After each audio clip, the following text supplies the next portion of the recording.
bro. Hey, waking up in the morning. Hey, fucking hell. Now I need to like an old man that I'll watch on Sunday. Yeah, a lot of the mornings now. Yeah, I'm the... Hey, Lord of Ukringa. Hey, Ringa. Now, check it out, though. I mean, Lord of the Rings was huge. Yeah. The book was massive, still is massive. It almost has a cult following, almost like Star Wars, right? 100%. So you can imagine everybody expecting the series. Yeah. You saw it. Yeah, I saw it. Yeah, these epic...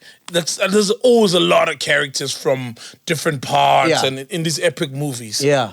Well, and series. then episode 2, that's when I started getting into it. I'm like, okay, I like this. But yeah, if you're a chiller, make sure you comment right now and let us know what you think. Another one is dropping tomorrow. Make sure you check it out on Prime Video. That's the spot. That's where you gotta go to check it out. That's the Lord of the Rings, Rings of Power. So what about the drugs thing? Did you introduce Bongani to drugs? Maybe grandpa. Okay, but I'm sure he had a lot of grandpa before. No, not your grandpa. Hey, man. I was like, yo, he's an ass. He's like, yeah, that's my grandpa. But no. How? Do you know what, Ben? I've got kids. Yeah. Okay. My kids are the same age as Bongani. Okay. They lived with Bongani.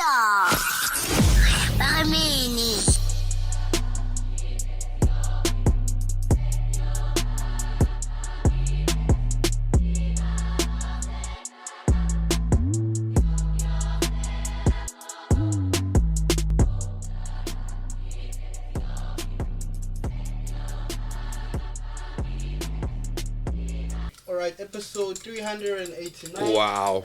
Thank you. Fucking hell. 389. Yes. That is amazing. What number did you think we were on? I don't know, but 389 is fucking a lot, Dave. Jesus. Anyway, ladies and gentlemen, welcome to a special edition of Podcast with Chill. We hang out with one of the biggest record label owners to come out of this country. Ladies and gentlemen, make some noise for Lance Stehr. Welcome. Thank you. I gotta say, man, it's my first time here, and I'm kind of disappointed. Because I've been here for more than an hour and no one has offered me drugs. Did you you'd gone to the wrong room. It's like the weed room is just down there. Okay. Did they offer you some? Nope. I was expecting a Coke vending machine. With all pure Coke. If you want a whole brick of Coke. There, mixed Coke. Diet Coke. And all you got was fucking tea. All you got was tea. Yeah, I'm man. sipping on tea. Ginger tea. Nah, but we're fucking around with you, man. Welcome. You can say it's fine. I can take the punches. It's fine. Yeah, man. I think that when you get to the ripe old age of something, okay, and you've been around long enough, you know that there's a lot of shit that comes your way. So I've declined this. You got the email here? No, I didn't. My producer got that. What happened? No, in terms of the subject we can talk about. Oh, okay, yeah. Like we can't. There's a lot of shit we can't talk about. You know. Oh shit! I didn't get that email. Please, it's So a we joke. don't know. For real? No, man. I'm not kidding. For real. No, but he's joking. Oh, Yo, because we wouldn't have come here. Like, I'm thinking, hey, what are we doing here, man? What did we do? We wouldn't have come here if we were talk about certain things. yeah, you got us there. You can't talk about like from Amu, Yeah. A to Z. Yeah. Everything in between, nothing. Yeah. So there's a lot of things, yeah. No, I'm joking. No, but why did you want to do the interview? Because we reached out to you quite a while back, yeah? No, maybe it was on episode 1, hey? Yeah. Yeah. That's it. And I've managed to avoid it for a really long time. And there's just a couple of things that happened recently that I thought, okay, I've got to fucking do something. We were shooting the one thing. Yeah. We were shooting something in Maboneng. Yeah. With an artist called Onesimus. Yeah. We were shooting a video, a very small video. It wasn't big. Yeah. And we were we finished the shoot, and I was walking down the road, and I heard this guy scream, Lance, Lance. And I was like, fuck. Okay, I turned around, and this guy came running. He's about 100 meters away. Yeah. So he did the 100-meter sprint, and he came, and by the time he got to me, he was like, he said, where's Zola's money? Yeah. I was like, fuck. Okay. Obviously, I was pissed off. All right. And then another guy came behind him, also running. And the guys that I was with, they all of a sudden disappeared. Jeez. And the second guy, who was much smaller, he also said, they went on this rant, where's Zola's money? Where's Zola's money? So it's like a mob. Just hold. So then I said, like, I managed to calm them down. Well, obviously, I can't fight them. I'm fucking too old, okay? And then the guy said, you know, if you go onto MacG's show and tell your side of the story, we will believe you. So that's why I'm here. That's one of the reasons. Oh, wow. So it's like Mac God. You are now God. You officially, like, you've taken over the... Kiss the ring.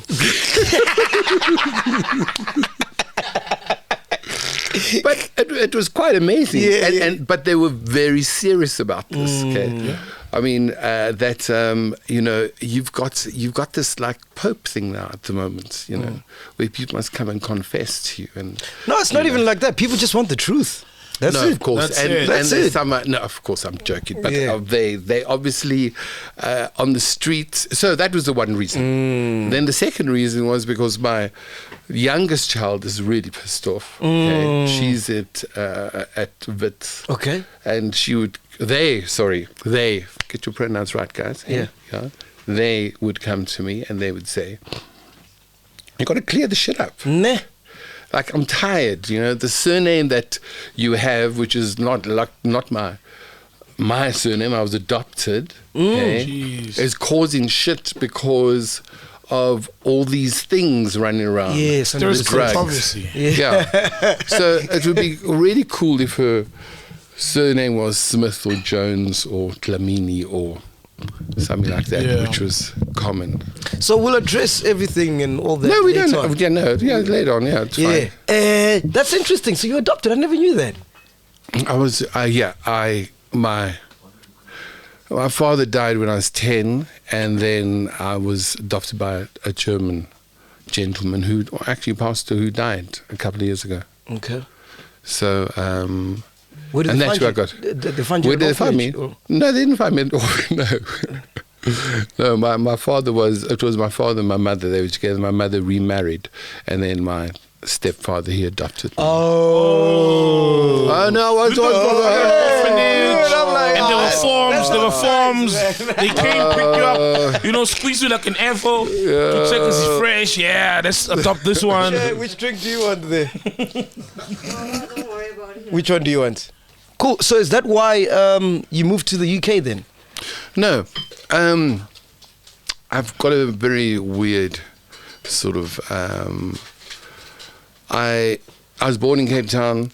Right, half our family's on the Cape Flats. We then moved to Joburg. My father died when I was up in Joburg, and then my mother remarried, and then I moved to London when I was 17. Yeah. Had to get out of the country because I just couldn't handle the country. Was trying to find, you know, you're 17, you just got to get the fuck out of here. It's the height of apartheid, and I was very fortunate that when I was in London, I landed. I just landed in a position where I was a workaholic, right? So. Are you visiting someone that you know that's No. I was introduced to somebody over there, and they had a studio, and they had studios in London and in Paris and in Amsterdam. Nice. Right, and it was a porn studio. Oh, okay. for real? Wow, cool. Yeah. Damn. So it was. I thought the rest of the world was doing porn, and South Africa was the only country that wasn't doing porn. Yeah. Because obviously, when you porn was not allowed, yeah. Yeah. Okay, so you get to London, it's like, oh fuck, okay, everybody's like, this is normal. Meanwhile, it wasn't. It was like, it was very isolated. So you never took part in any of the scenes, like? No, I just shot. You just shot? Yeah, I was editing and doing some camera So you know behind the band. You know how to make porn? Pardon? You know how to make porn? What do we know how to make porn? It's like, okay, it's like, I think it's a little bit passe now. Right. I think at that time it wasn't. At that time it was like, whoa. Yeah. And then I worked on a lot of music videos over there. Okay, run behind the scenes shit. So even from like Mick Jagger's music videos to... I mean, artists that you know, Annie Lennox as well, right? There's in that period. Yeah. And then I think it just went a bit crazy. Did you ever meet Mick Jagger? Because he was massive at the time. Well, we were on set, but I mean, you didn't go up, and like, hi, Mr. Big Lips, right? You were just there. You were the guy that was just doing shit behind the scenes. Who's the guy from Queen that I like, man? Freddie Mercury. Did you ever meet him? No. You never met him? Jeez. He was a wild one, eh? No, he was crazy. Yeah. But the I was very fortunate because the people that I hooked up with over there, that I met, were very anti-South Africa, right? The government at the time. Oh, the apartheid regime, yes. Yeah. So... and also, you know, when you're like 18, 19, you just want to do stuff. You know, when you'll do anything, you'll like, oh shit, there's a toilet roll to be delivered to Edinburgh. It's a 6-hour drive. Fuck, I'll do that. Okay. And everybody else, like, fuck, you can deliver a toilet. I mean, I'll just make an example. Yeah. I didn't deliver a toilet roll, but I'd traveled anything. Spent like 3 hours in a room with Michael Jackson fixing his TV. Whoa, did for real? Yeah, gave Boy George a lift before he came. Wait, Boy man, George. this is Michael Jackson.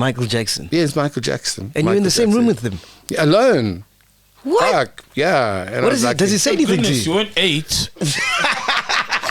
You were too old. I was 18. Yeah.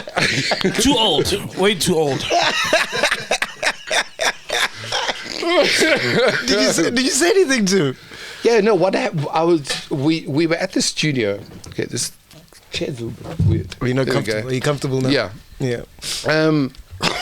We were at the studio, and it was a Friday night, and the company that I was working with, and we all lived in the same studio. There was a studio on the one side, there was a rental place on the other side, and it was just fucking crazy people, magic mushrooms. It was just, everything was going down there. Wow. And then a phone call came in. It was like 7 o'clock, and then someone said, fuck, the Montcalm Hotel needs a video machine.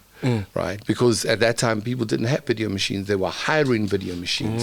So anybody who was rich would hire a video machine when they're in the hotel. Okay, because you know there was VHS tapes and Betamax at the time, and then everybody at the studio was like, God, no, we're not going to do this. I said, fuck, I'll do it. Then somebody said, oh, you got to look for Mr. Jackson. Yeah. Right? You go to, and so I was like, oh, okay, cool. And when you go in there, what you got to do is you got to install the video machine. So you got to hook it up to the TV, and you got to so, and then it was him. So I went in, I was like, fuck, this is the man. Yeah. Okay. And obviously you don't like, oh shit, I want an autograph. Yeah, you gotta be professional. And there was no cell phone, so you couldn't do a selfie or anything like that. No picture. Yeah. And then, but now also, I was also interested in like, okay, so what's he watching? What movie is he watching? Yeah, What is he, you know, because yeah. he's obviously that voice, and then I said, I haven't got any tapes to test the machine with, which obviously I did have a tape, and then and then what? He said, "Oh, don't worry, I've got some tapes." And he opened his bag, and he had Black Beauty. Black Beauty. You know Black Beauty? Yeah. The horse, not the porn movie. No, I know. Okay. And then I was like, and then he only had kid stuff. Wow. Right. Obviously took Black Beauty, put it in, spent another spent another hour trying to tune it. Meanwhile, you know exactly what to do, but you are interested in, what is happening over here behind the scenes. And that was my hour and a half, 2 hours of in a room with Michael Jackson alone. What a red flag. Why is he watching kid stuff? No, but that's Michael Jackson. It's Walt Disney. He had a theme park in his house. Yeah. His best friends were little kids. He never really grew up, that guy, bro. Nah. It was a very messed up character. Messed up by his family, dad. So how long were you did you work there for? The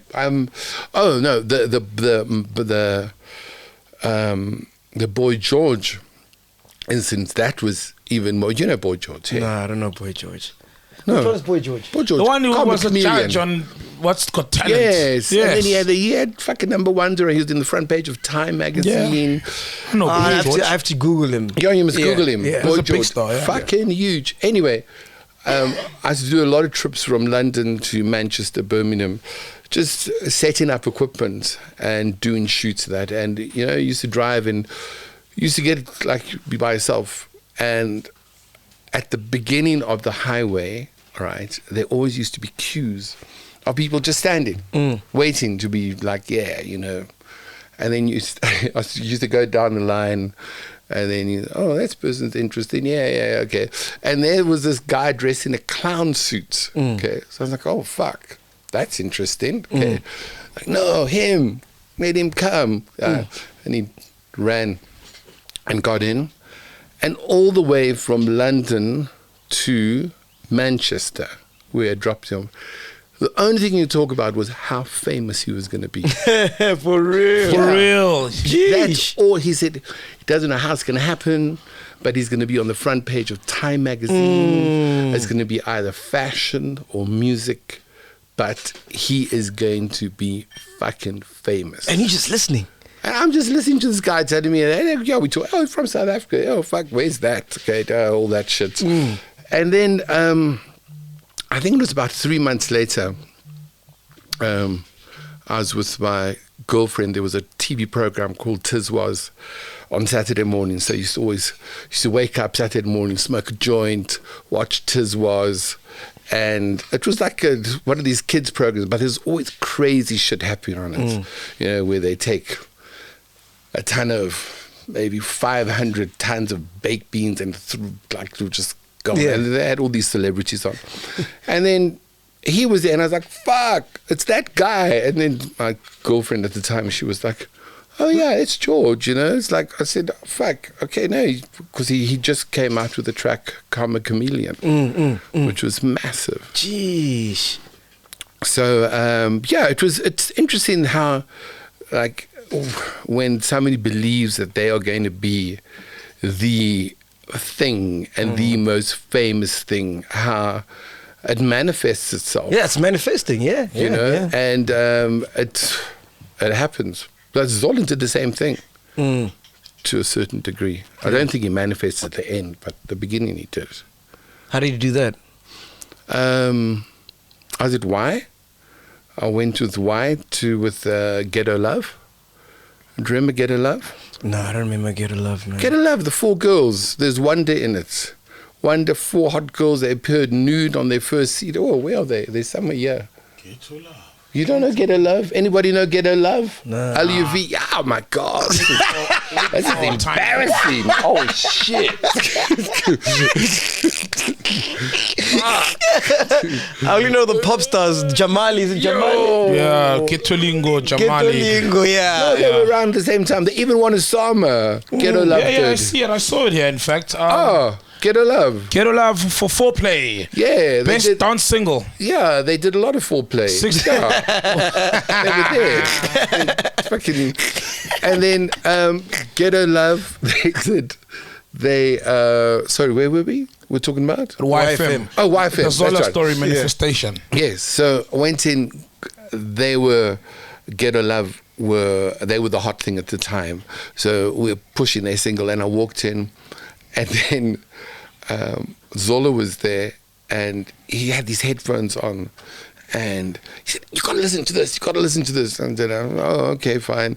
But, the interview's happening over there. Yeah. And I, okay, fine, put it on.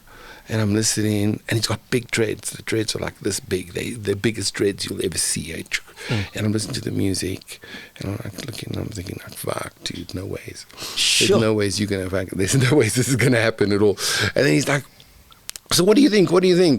And I'm like, I've got to get to this thing. Because, you don't like saying, no, yes. You got to be polite. It's the hardest thing to say, yeah.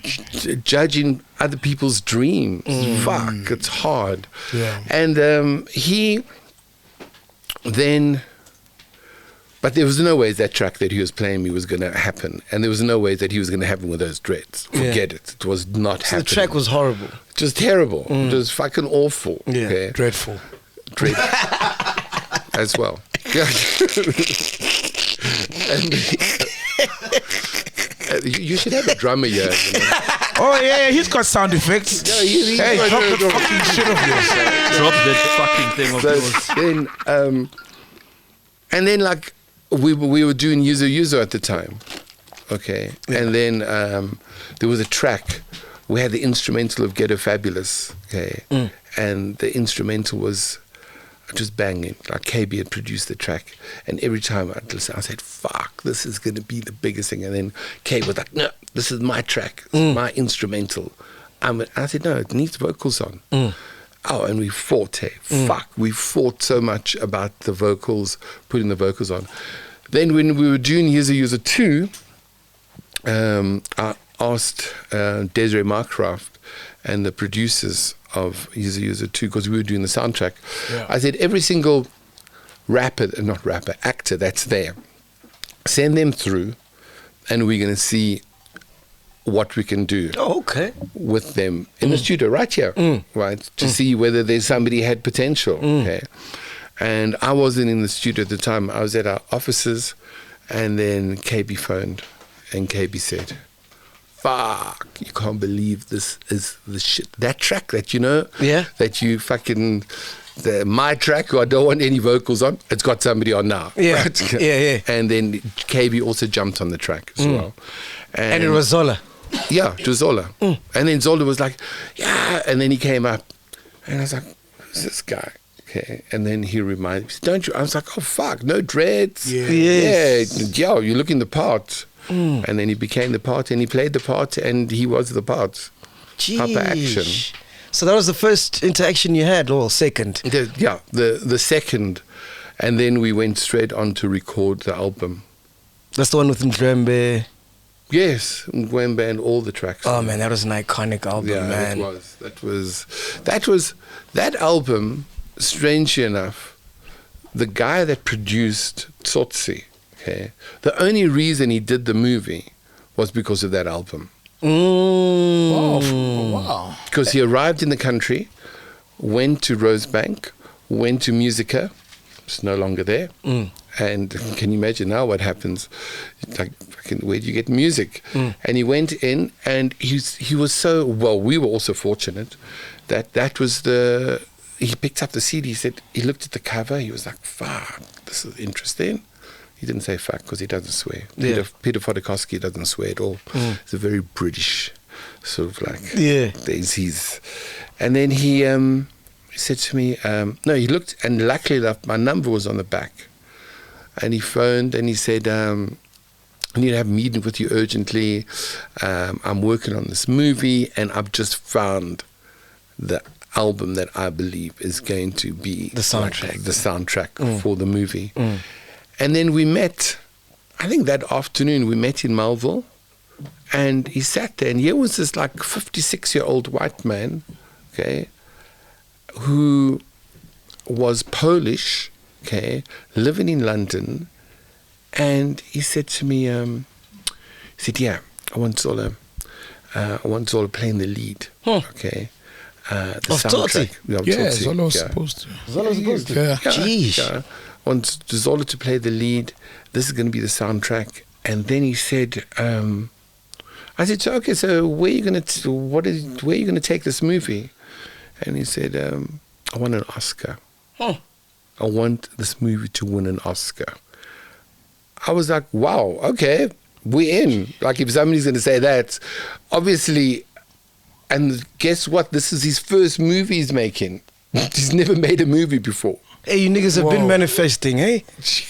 And then he said, and then he phoned. Then I waited, didn't phone for fucking 5 months. I was like, fuck, where's this guy gone to? And then he phoned, and he was embarrassed, okay, because he said, yo, Lance, I'm really sorry, man. We've been doing tests, and if Zola plays the lead, this movie's not going to make it. Whoa. He said, no, we found this other guy a woman will be willing to forgive. He had the face, and that was Presley. Right. And then I was like, hey, it's your movie, right? I mean, I can't fucking... I said, well, we'll still help you. What else do you need? He said, okay, we'll find a place for Zola to be the gangster. He'll play the other bigger gang, you know, in a suit. He played a gangster in a suit. Yeah. And then he still pushed the music, and there are so many crazy things that happened. This guy was on a major mission in terms of the strings that he pulled to get that Oscar. It was amazing. And for me, it's his movie. Yeah. Because from the start, the financing, the vision, he re-edited the movie. Yo, the guy did a lot. Did you get paid well when it won an Oscar? No, jeez, no. No, what we thought, where we thought we'd capitalize on was on the soundtrack. Okay. So there was a huge fuck up that happened with the soundtrack. The people that licensed the soundtrack went bankrupt. Oh shit. So they had licensed the soundtrack globally, okay, and the CD that we had licensed to them, all the tracks and everything went down. And I just heard a couple of weeks ago that I think Universal actually bought their whole catalog. And I was also really pissed off because that wasn't the record company that I thought we should go with, right? Because, you know, when you have a best foreign film, even in the Oscar category, you know, the spin-offs of that in terms of music is major if you use it right. Because there was another album that was released from in Brazil, that one, The Gods, whatever, you can check it up. And that soundtrack did incredibly well, okay? But our soundtrack didn't do that well. And also, I think it was also a language thing as well, you know. City of God, I think, the movie. Yeah, City of God. Jeez, you just pulled it out of the air. Jeez, that's, yeah, you've got the City of God. That's a brilliant movie. Yeah. It's a classic. God, yeah. So what else did you and Zola end up doing? Like, you guys did SIM cards? What else did you guys do? We did Tsotsi. We did 6 amazing albums.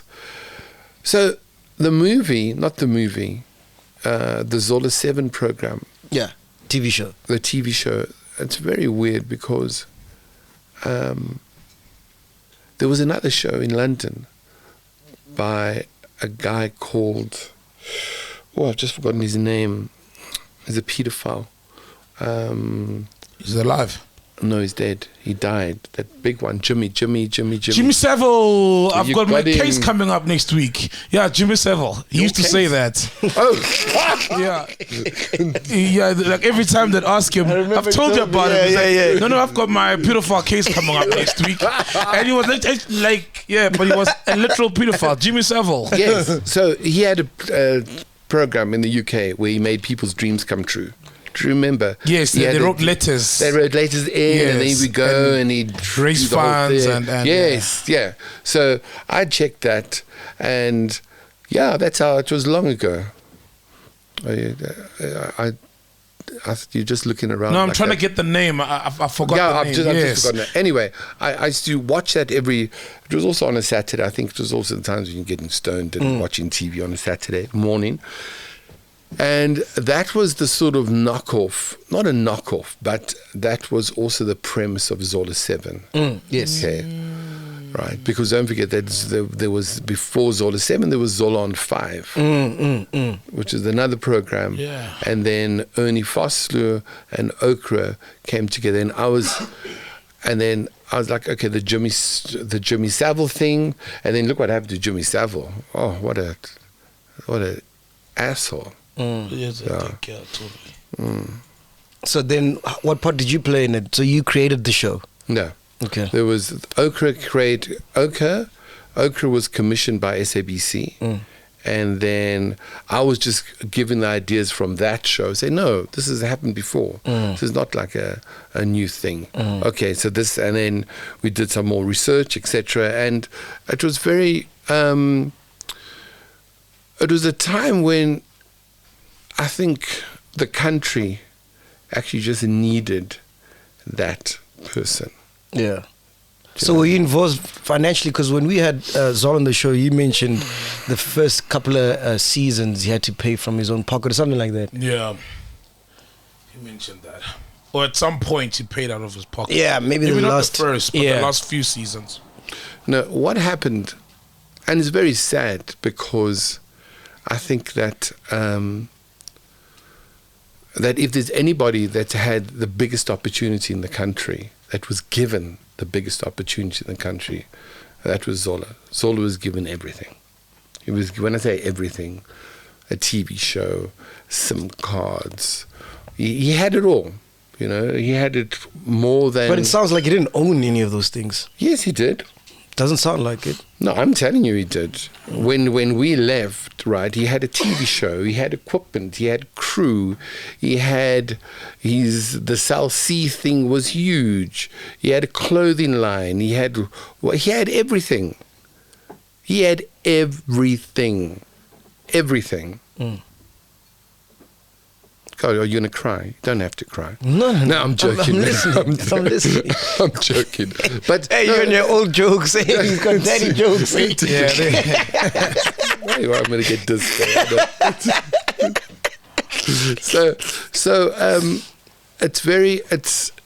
So when he left, when we parted ways, okay, SABC and Okra had given him he was running the production. Okay. He had it all. Wow. So where did it go wrong from your observations?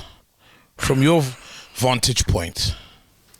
I think it's really, I think fame is the worst drug than even any other drug. Fame, you've got a bit of it at the moment. Okay, fame is hard. If you don't know how to deal with fame, you can fuck your life up. Fame and woman. When you've got that thing for women, hey, they will bring you down. Jeez, man. They will bring you fucking... What do you mean don't say that? Why? Oh, have you got a problem coming? No, like women, I get they're always going down on him.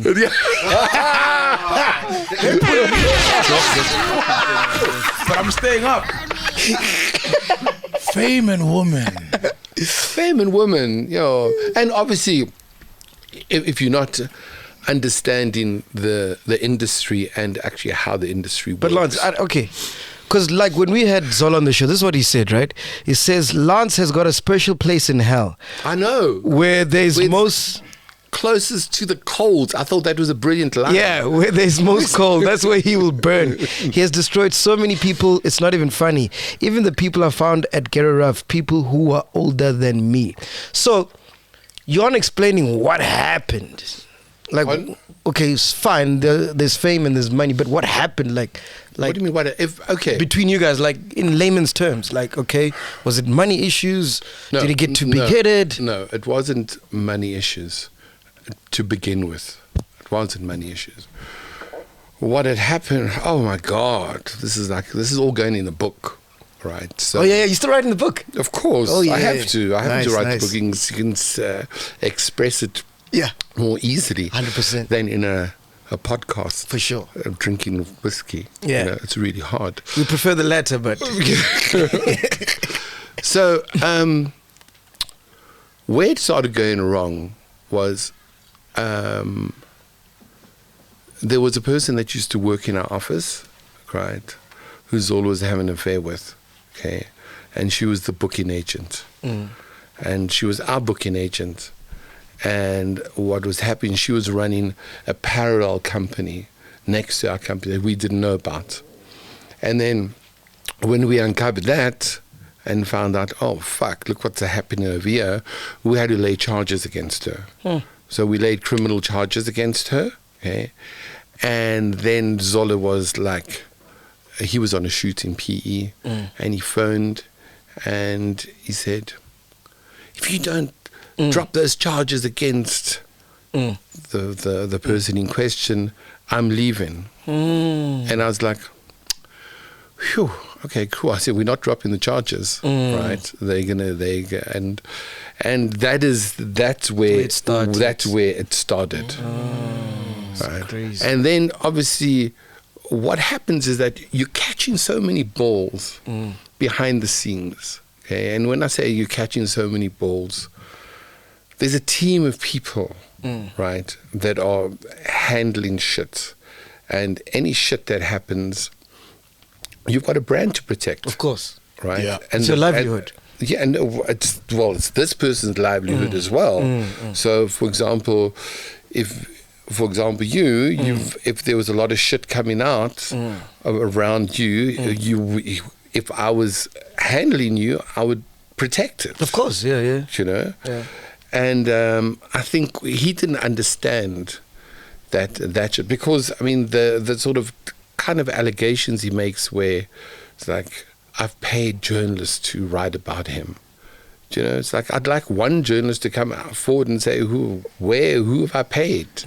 So you didn't do any smear campaign against him? No. He didn't have to do a smear campaign against Zola, right? I mean, the reason why he lost the Cell C deal was he beat up his girlfriend. Jeez, oh yeah. And pushed her through a window. Then he said that I planted the girlfriend. I don't know who the fucking girlfriend is. Okay. So, you know, these, and also, you know, when people think that I've got this power to stop people from being played on radio, and, you know, this is like, how many radio stations are there? Yeah. Do you know how much it'll cost, like, to pay everybody to not play somebody's music? That's fucking crazy. That's craziness. I think it's believable, like when he was saying that you were the one orchestrating it, because he only started getting bad press when, you know, you guys had a fallout. Only then was Zola getting this horrible press, or let's say he was doing these things, but only then did they come out into the light. But so, okay, I just said to you that there was so much protection happening beforehand. Right. So Right. you stopped, okay. Everything, all the fucking eggs were being caught before they fucking broke. Oh yeah. I So there was a whole see. team of people, boom, catching their, okay, So you'd this call story the journalists just- who you don't influence to squash the... No, you would prevent stories from actually coming okay. out. You'd Pay off prevent some it. people No, not pay off. Fuck you. I would, for my artists, for my artists, I'd pay a No. journalist. It felt like you stopped paying. No. Once you start paying, it doesn't stop. Yeah. You pay once, you fucked. Anyway, yeah, it's got just the shit. Because we live in SA, we had load shedding, so we are back 4 for hours part later. 2. You went to Sixes to go drink. Yeah, I wish I didn't go there. Yeah. All right. I went to go see my mother. Where did you go, so? I went home. Yeah. Hillbro's right here. I went home. Yeah. Yeah. Anyway. Get me out of Hillbro. Get me a record deal. We'll come tonight. We'll find you there. Yeah. Anyway, let's pick things up where we were at. Zola, what did you leave him with by the time you guys parted ways? Yeah. By the time we parted, he had a television station. Show. Sorry, Sure. no, okay. Production okay, company. Okay. Yeah, okay, yeah, I know it was a production company. In fact, it sounds like the booze is rolling in. He had a production company. He had 5 houses. Yo! He was set up. He had the South Sea deal, which was crazy. Millions. Yes, which would have resulted in him earning a percentage of each card. SIM card. So each SIM card, right, a percentage for life. Oh! Not just the Zola branded ones. Not just the Zola ones. Just all of them. No, man, just the Zola branded ones. I mean, they're not that stupid.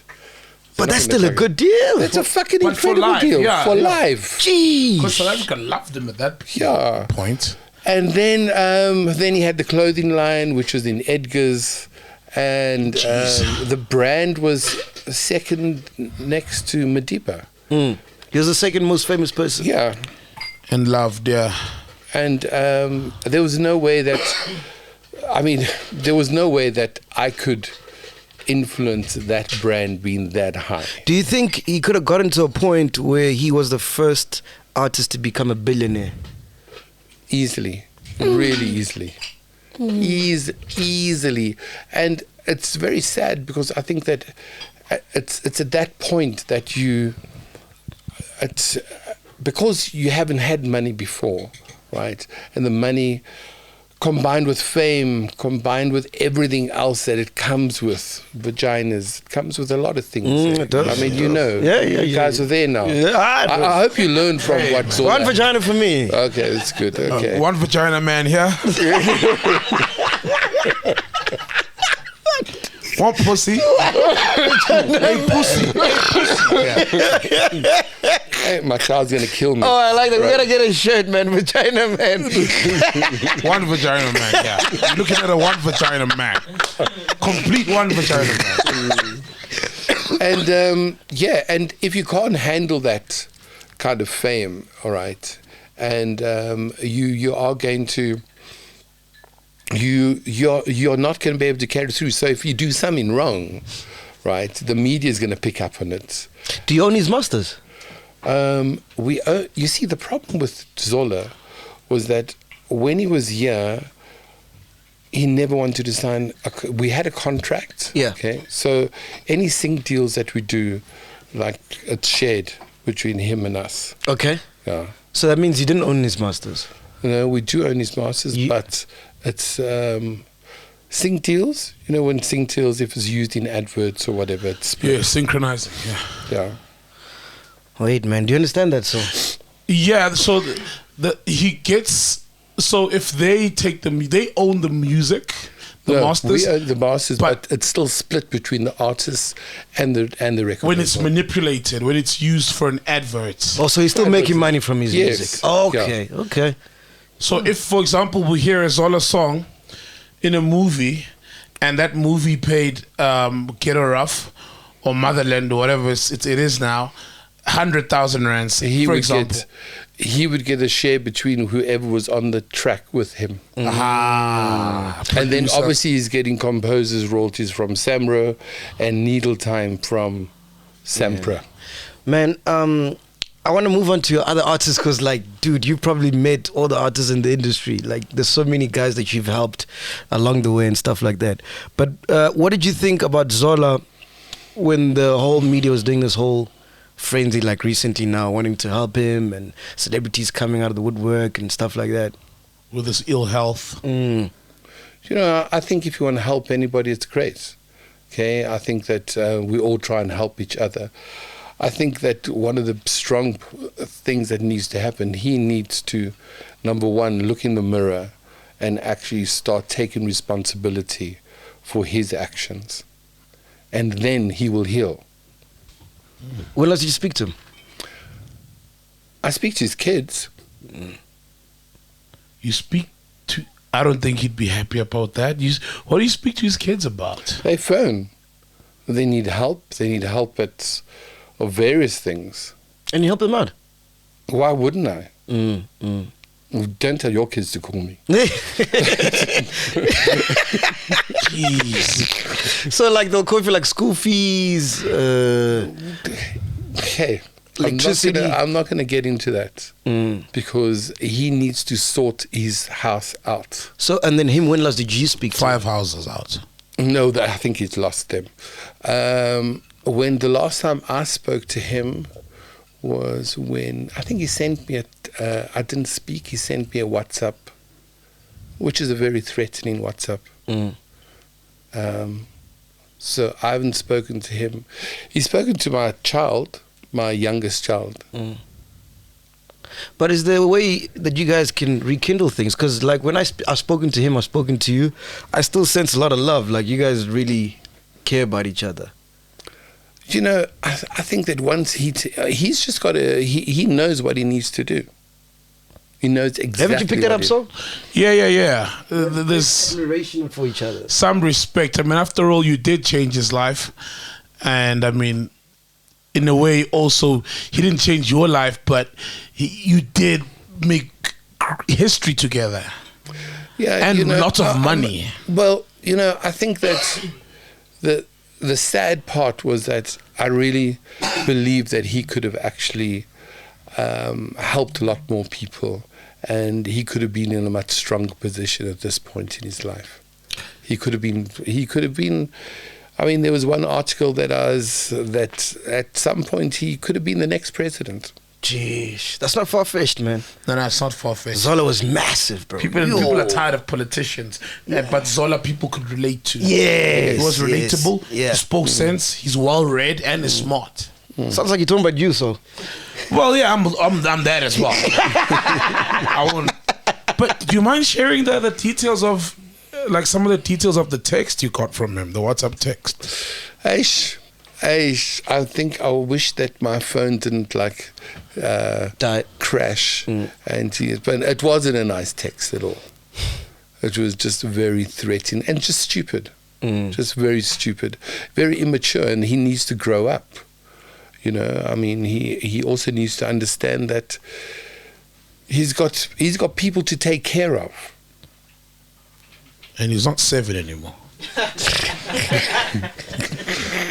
so weak. That is so weak.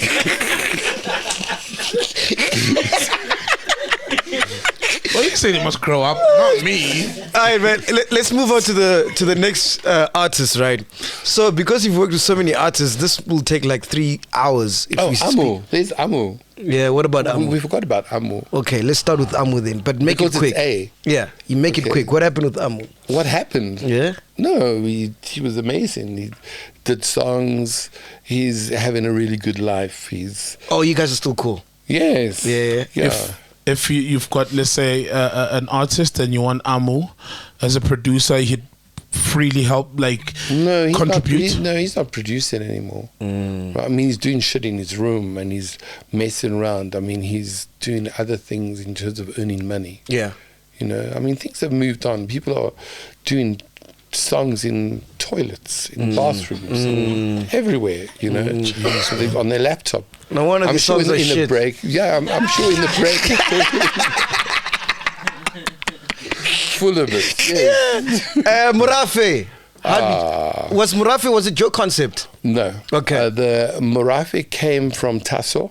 Oh, right? Tasman. Yes. And we had supported Morafe and Tux at the time. Okay. And it's very interesting because I never knew the perspective of what was happening with the guys, because Morafe released and we pushed, shot a music video and did stuff, and they sort of blew up. But it's interesting that one of the guys in Morafe said to me, you know what, when we saw Jozi, we just knew we were in shit. Ooh.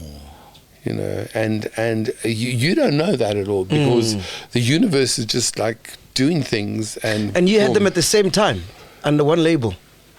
You know, there was a time there that while you're working and while you're producing music and the problems that you're dealing with, okay, and whether you have Pitch Black Afro, whether it's Brickz, whether it's Morafe, Tooks, and we had a lot of artists at the same time. MacG, Brown Dash, Zola, that was a pack. And I never knew DJ Cleo. I never knew at that time how powerful it was because you're in the middle of it. Yeah. Like you will look back, of course, when you're 500 years old, yes, and you'll go, "Fuck, you know that podcast I had, blah blah." Got you. And because you were wrapped in what you were doing. Yeah, it's always about the next show. Yes, and you're looking forward and you're looking about what's going to happen next. Yeah. And obviously, when you have that situation, you are going to have competition happening within the label, right? And then some people are going to feel neglected, and sometimes the market doesn't really respond to certain artists. So Morafe felt neglected. Well, they only told me recently that they said, when Jozi came in, we were fucked. Okay. Did you see that Kulichano to be the star of Morafe? No, you didn't see that. I didn't see that. Who do you think it was going to be? Well, I didn't think that they were going to do a separate thing. I thought it was always going to be Morafe. Okay. But who was the Beyonce, then? Well, no, it was Toadie. They were all together. They were, they shared the limelight. Okay. No, it seems like you're too focused on Jozi. You don't even remember. Yeah, you even forgot the other two. Toadie, There's always a Lionel Richie. There's always a Beyonce. There's always a MacG. Let's move on. DJ Cleo, man. One of the greatest producers. DJ Cleo was in this room. This is where he produced his first tracks. Whoa. And he blew the speakers here a lot, which he denies. Yeah. And he says he never blew them at all. And I'm joking, he didn't blow the speakers. Yeah. But if there's any artist that I believe is like in terms of producers and DJs and musicians and bass player and everything, like he was in the ring and he'd like won 8 years in a row. Yeah. And then he decided to step out of the ring because he was bored. And he went around to go and kick a ball around. Okay. And but he's coming back. He's back. He's produced some new tracks and it's hot. Yeah. They are really hot. I don't think people understand how talented DJ Cleo is, man. No, I think he's one of the most underestimated. He's a musician, man. He's really one of the most. And there's two people that I believe have still got a hell of a lot left in them. Most probably Cleo's got more than the other artists I'm going to mention, which is Ishmael. Because Ishmael has been, if you look at Ishmael's career and you look at from where he started with Prophets of the City, then to Scheme, right? Jozi. Then he went Solo. Ishmael, then he went Ishmael solo, then Jozi, and still being relevant where he can release a track now. And he's an incredible producer, and that's what people don't know about him. He is an incredible producer. So, and he's got some new stuff coming out. Okay, yes, he has had problems. Yeah, of course. Okay, Yeah. and Don't we all? Yeah, well, I don't have problems. Okay. I have other people's problems. I wanted to ask you. Is it true Cleo helped DJ Black Coffee's career? No. 3 weeks ago, 4 weeks ago, I got a call from a person who we had been interacting with in London in 2006. And he used to manage Fuji's at that point. And we were in London at that time. We were releasing Tsotsi. And Cleo had come over with us, and we were doing a whole thing over there. Jozi had also come over. And the guy said, "Oh, so where's Cleo? How's Cleo doing?" I was like, "Oh, fuck, do you remember Cleo?" I said, no, he's coming back. He's just been kicking the ball around. And he's also been studying as well, by the way. He's also finishing off his degree. Oh, nice. Yeah, that's what he's actually been focusing on. Dope. And then he said to me, he said, yo, do you know that Cleo was actually instrumental in Black Coffee happening? I said, what? How did that happen? Yeah, no ways. And then he said, no, the gig that this guy had got for Cleo to do the whole tour around Europe, okay, when Cleo saw the amount of money that was being paid, because obviously in South Africa he was killing it at the time. He was a king, yeah. He was king, and then it was like £50 a gig or something like that. And because obviously the flights included and and then Cleo was, and then the guy said, oh no, then Cleo said no, and he said, oh, why don't you phone Black Coffee? He will do it. So I think inadvertently, I don't think like he obviously, if you could see what was going to happen 15, 18 years later. Foresight. Yeah. What do they say? Another man's trash is what? Another man's treasure. Yes. Are you talking about your ex-girlfriend? Shit, that's wild. So imagine you're taking that. Well, I think Cleo's very happy. Yeah. And the thing is that you've just got to be happy in terms of where you are and what you're doing. I don't think you can have major regrets in life, because if you aren't going to have regrets about shit, you're not going to go forward at all. Yeah, but he can still do a European tour, like. No, he's going to. Yeah. It's not a European tour. He's got flames coming. Nice. Major shit. Let's talk about Jozi, man. How instrumental were you with Jozi? Sorry, that just needs a huge drink. I don't know who poured this, but anyway. Hey, man.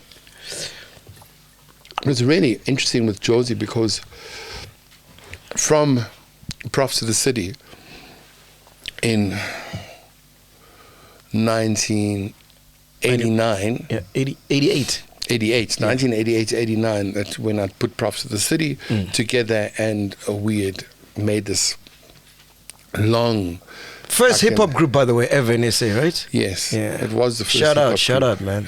And they were the shits. And also, there was no drinking, there was no groupies. Everybody was just focused on overthrowing the government. Okay.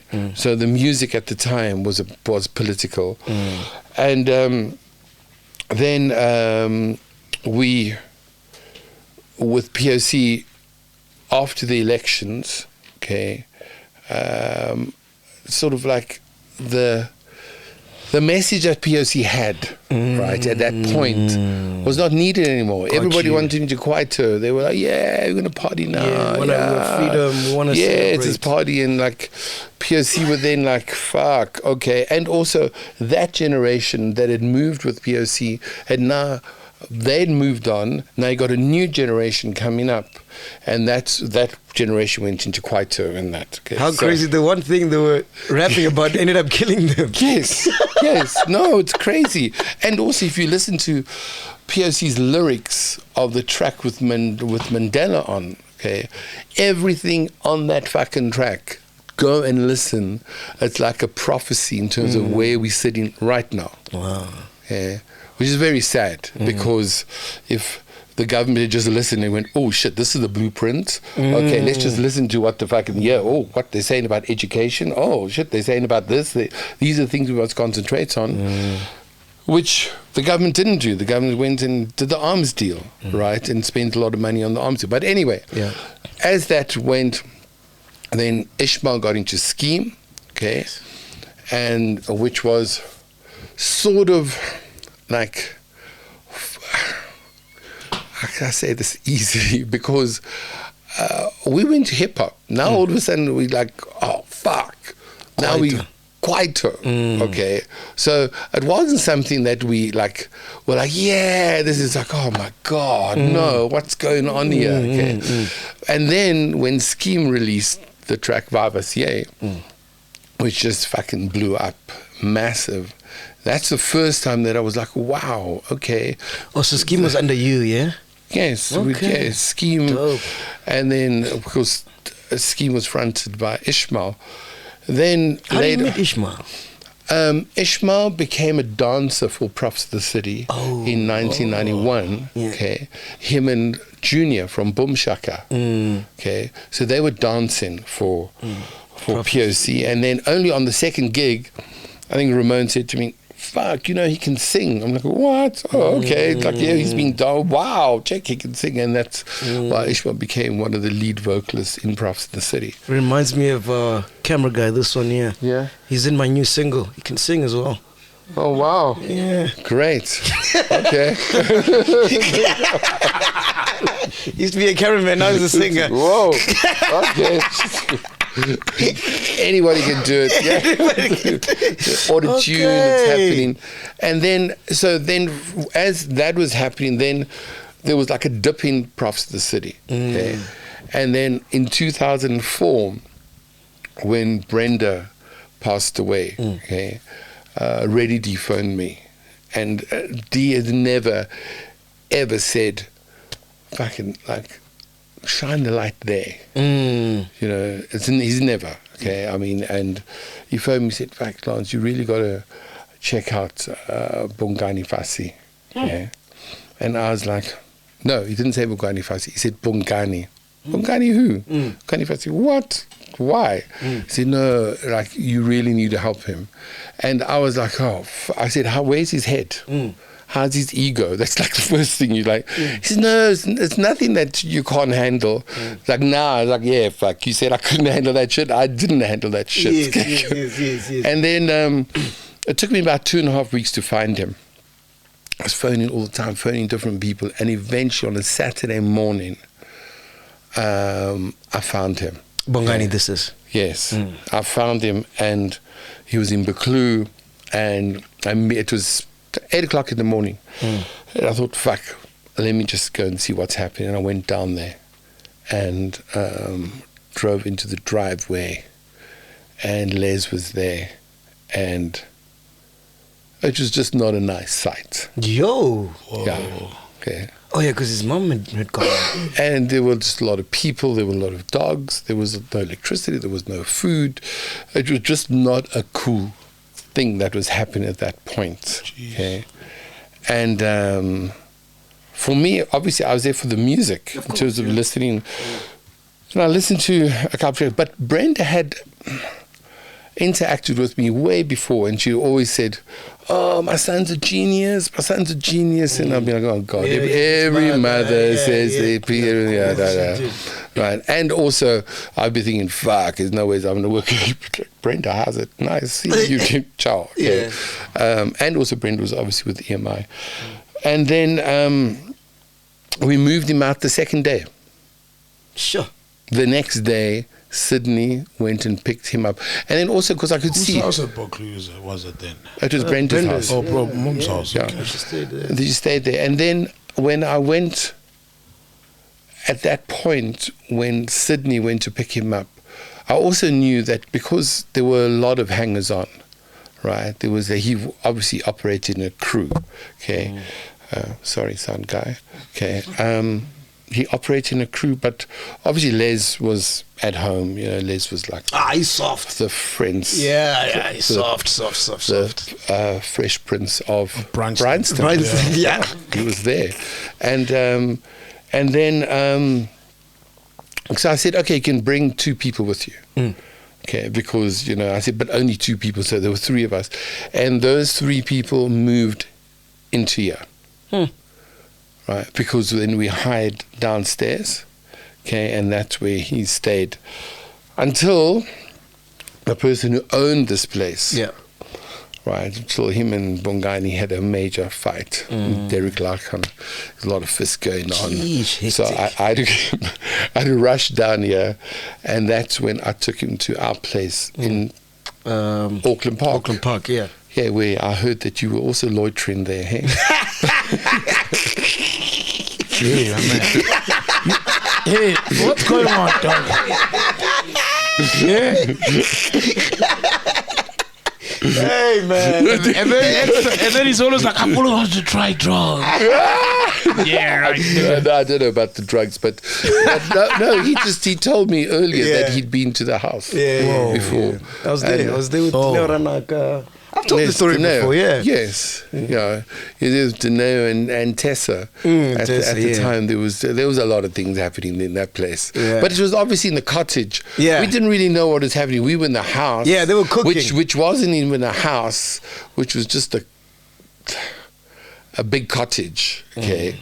When I walked in, Bongani was in the piano. Jeez, I've never heard anything like that. Yeah, that guy. Amazing, man. Yeah, but anyway, carry on, yeah. So then, then they moved there, and then I was also trying to find like a direction. So it's, okay, what's going to happen? You know, the sound, and there was a whole clique of the guys that were just into American stuff. Yeah.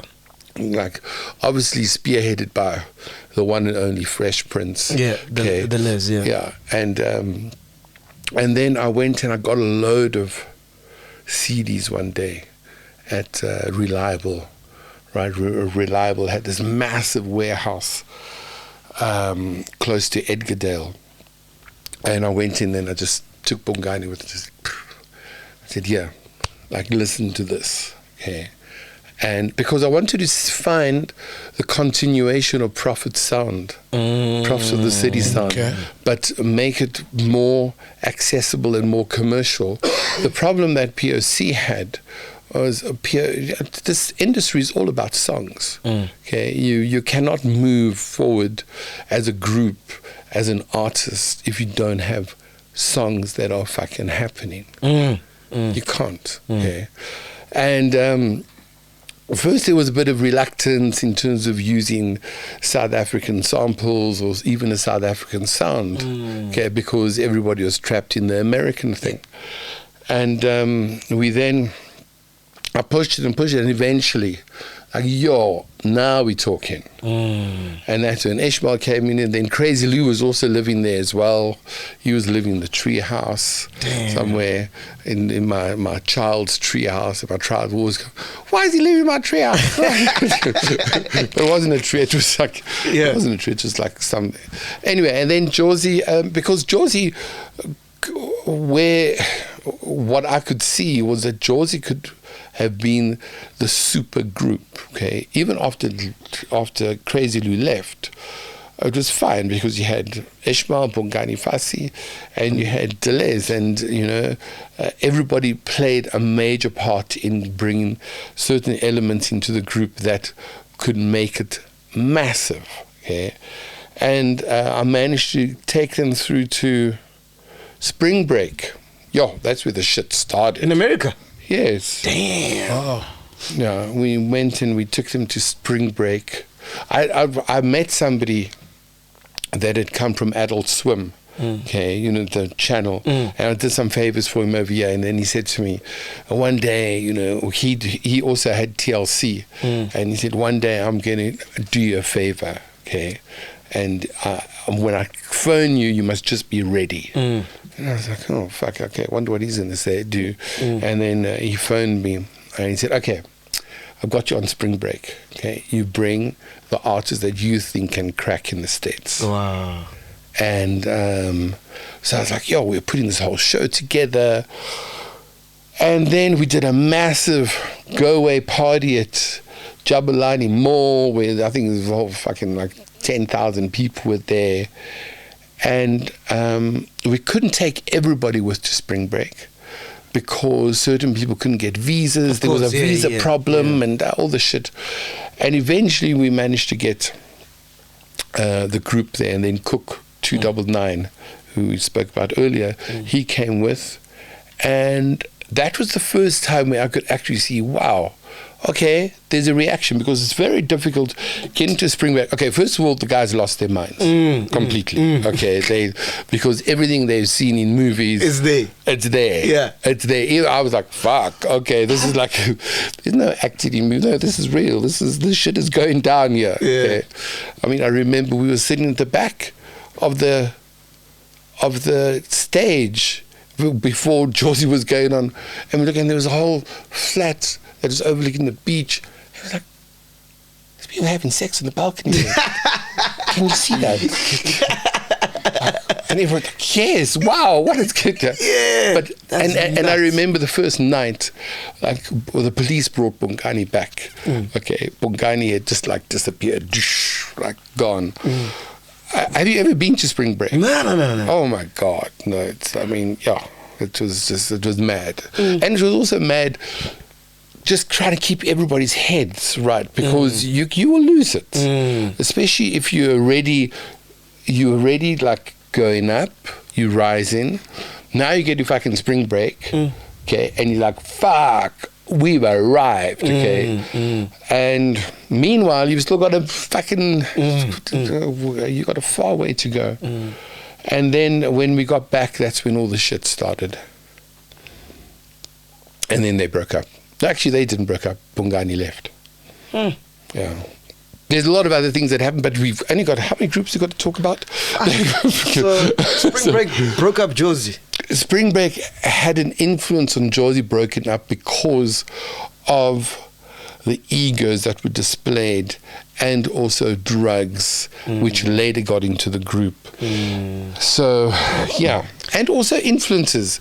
Do you know, it's like you could be rocking with your crew over here, and Les has got his people. Ishmael. Yes. Now your crew is saying to you, dude, I think you should get rid of Sal here. Yeah. Sal is bringing nothing to the table. Yeah. Okay. You are the shit. Okay. And, you know, that chemistry that was there, now the fucking shit just... Weird energies now. So, and it's interesting because, I mean, I'm saying the shit now, okay, because I think if everybody was very honest in terms of what went down, they would all say it. But people, you know, these things aren't spoken about. You know, you like... shy away from it. Yeah, you shy away from it because... So what about the drugs thing? Did you introduce Mnkayi to drugs? Maybe grandpa, okay, but I'm sure he had a lot of grandpa before. No, not your grandpa. Hey, man. I was like, yo, he's an ass. He's like, yeah, that's my grandpa. But you know, no. How? Do you know what, man? I've got kids. Yeah. Okay. My kids are the same age as Mnkayi. Okay. They lived with Mnkayi. They grew up under Mnkayi for a certain period. Brenda died from drugs. Okay. Me as a fucking father and a grown-up person, there is no way that I'm going to give any artist drugs. Forget it. I'm not going to. Why? You know, and especially in Mnkayi's vulnerable state. Okay. I mean, I still even have. Why would he say that though? Haven't you heard this thing called clout? Look at my TV fucking program. Do you know, come on. No, that's why I'm suing him. No, this is bullshit. Also even saying that I've stolen 25 million rand from Brenda. Well, I've had no access to Brenda's money at all. Brenda's money is being controlled by an estate. Right? There's no way that I could have access to it. Has he ever done drugs in your presence? Have you seen him? No. I've heard from a lot of people about the amount of drugs that he's done. A lot of people. And I confronted him in Zambia. We were in a tour in Zambia. And there I confronted him. I was like, dude, I'm hearing this drug shit. No. Then, whoa. Yeah, we went to New York once, just myself and him. Hey, God, America's the devil, eh? Yeah. We went to New York and we flew over there. We'd just come back from Nigeria, dropped off Ishmael and Les, and we went to New York because I'd met... There was a producer there that had done Lauryn Hill's album, okay? And he'd won 6 Grammys, and somebody introduced, said, no, when you get to now, you got to see that. And I was like, whoa, okay. Quickly got to grab this opportunity because I wanted him to actually do to do Jozi's album. Sorry, this has got nothing to do with anything. I've got to blow my nose. Okay, I'll blow, bro. Okay. All right, cool, man. Okay, take a break. Hey, No, man. One thing, I need I need my, yes. Yeah. Cranberry juice. So then, when we're... My head is here. Oh, are these yours? Yeah, thank you, brother man. Thank you, brother man. Yes. So I could already hear the vibe when we were flying to the States. I'd hear like, no man, Bogani's changed now. There's something wrong. There's something happening that is the vibe is not cool. Yeah. So we arrived in New York, and I went to we booked into the hotel. We shared a room, okay. And when we got into the room, he said to me, "Okay, Lance, are you gonna sort it out?" I said, "Sort what out?" Okay. He said, "No, come on, you've got to have contacts over." Yo, I was so fucking pissed off. Because that for me was like, what the fuck? We here, right? Music number one. Number two, you're asking me to find you fucking drugs. Yo, no, I lost it. And also it was just disrespectful, number one. Then obviously he turned it into a joke. No, I was only joking. I said, no, you weren't fucking joking. Don't talk shit. This is not a joke. Yo, oh no, that was, we calmed down the next day. We went to Gordon's place, Gordon Williams, who was the Grammy Award winner. And then he came out here.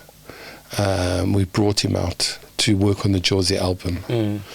And when he saw the chaos, he just went, whoa. Fuck. Hey, he just went like, crazy.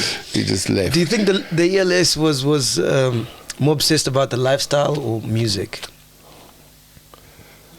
Les, yeah.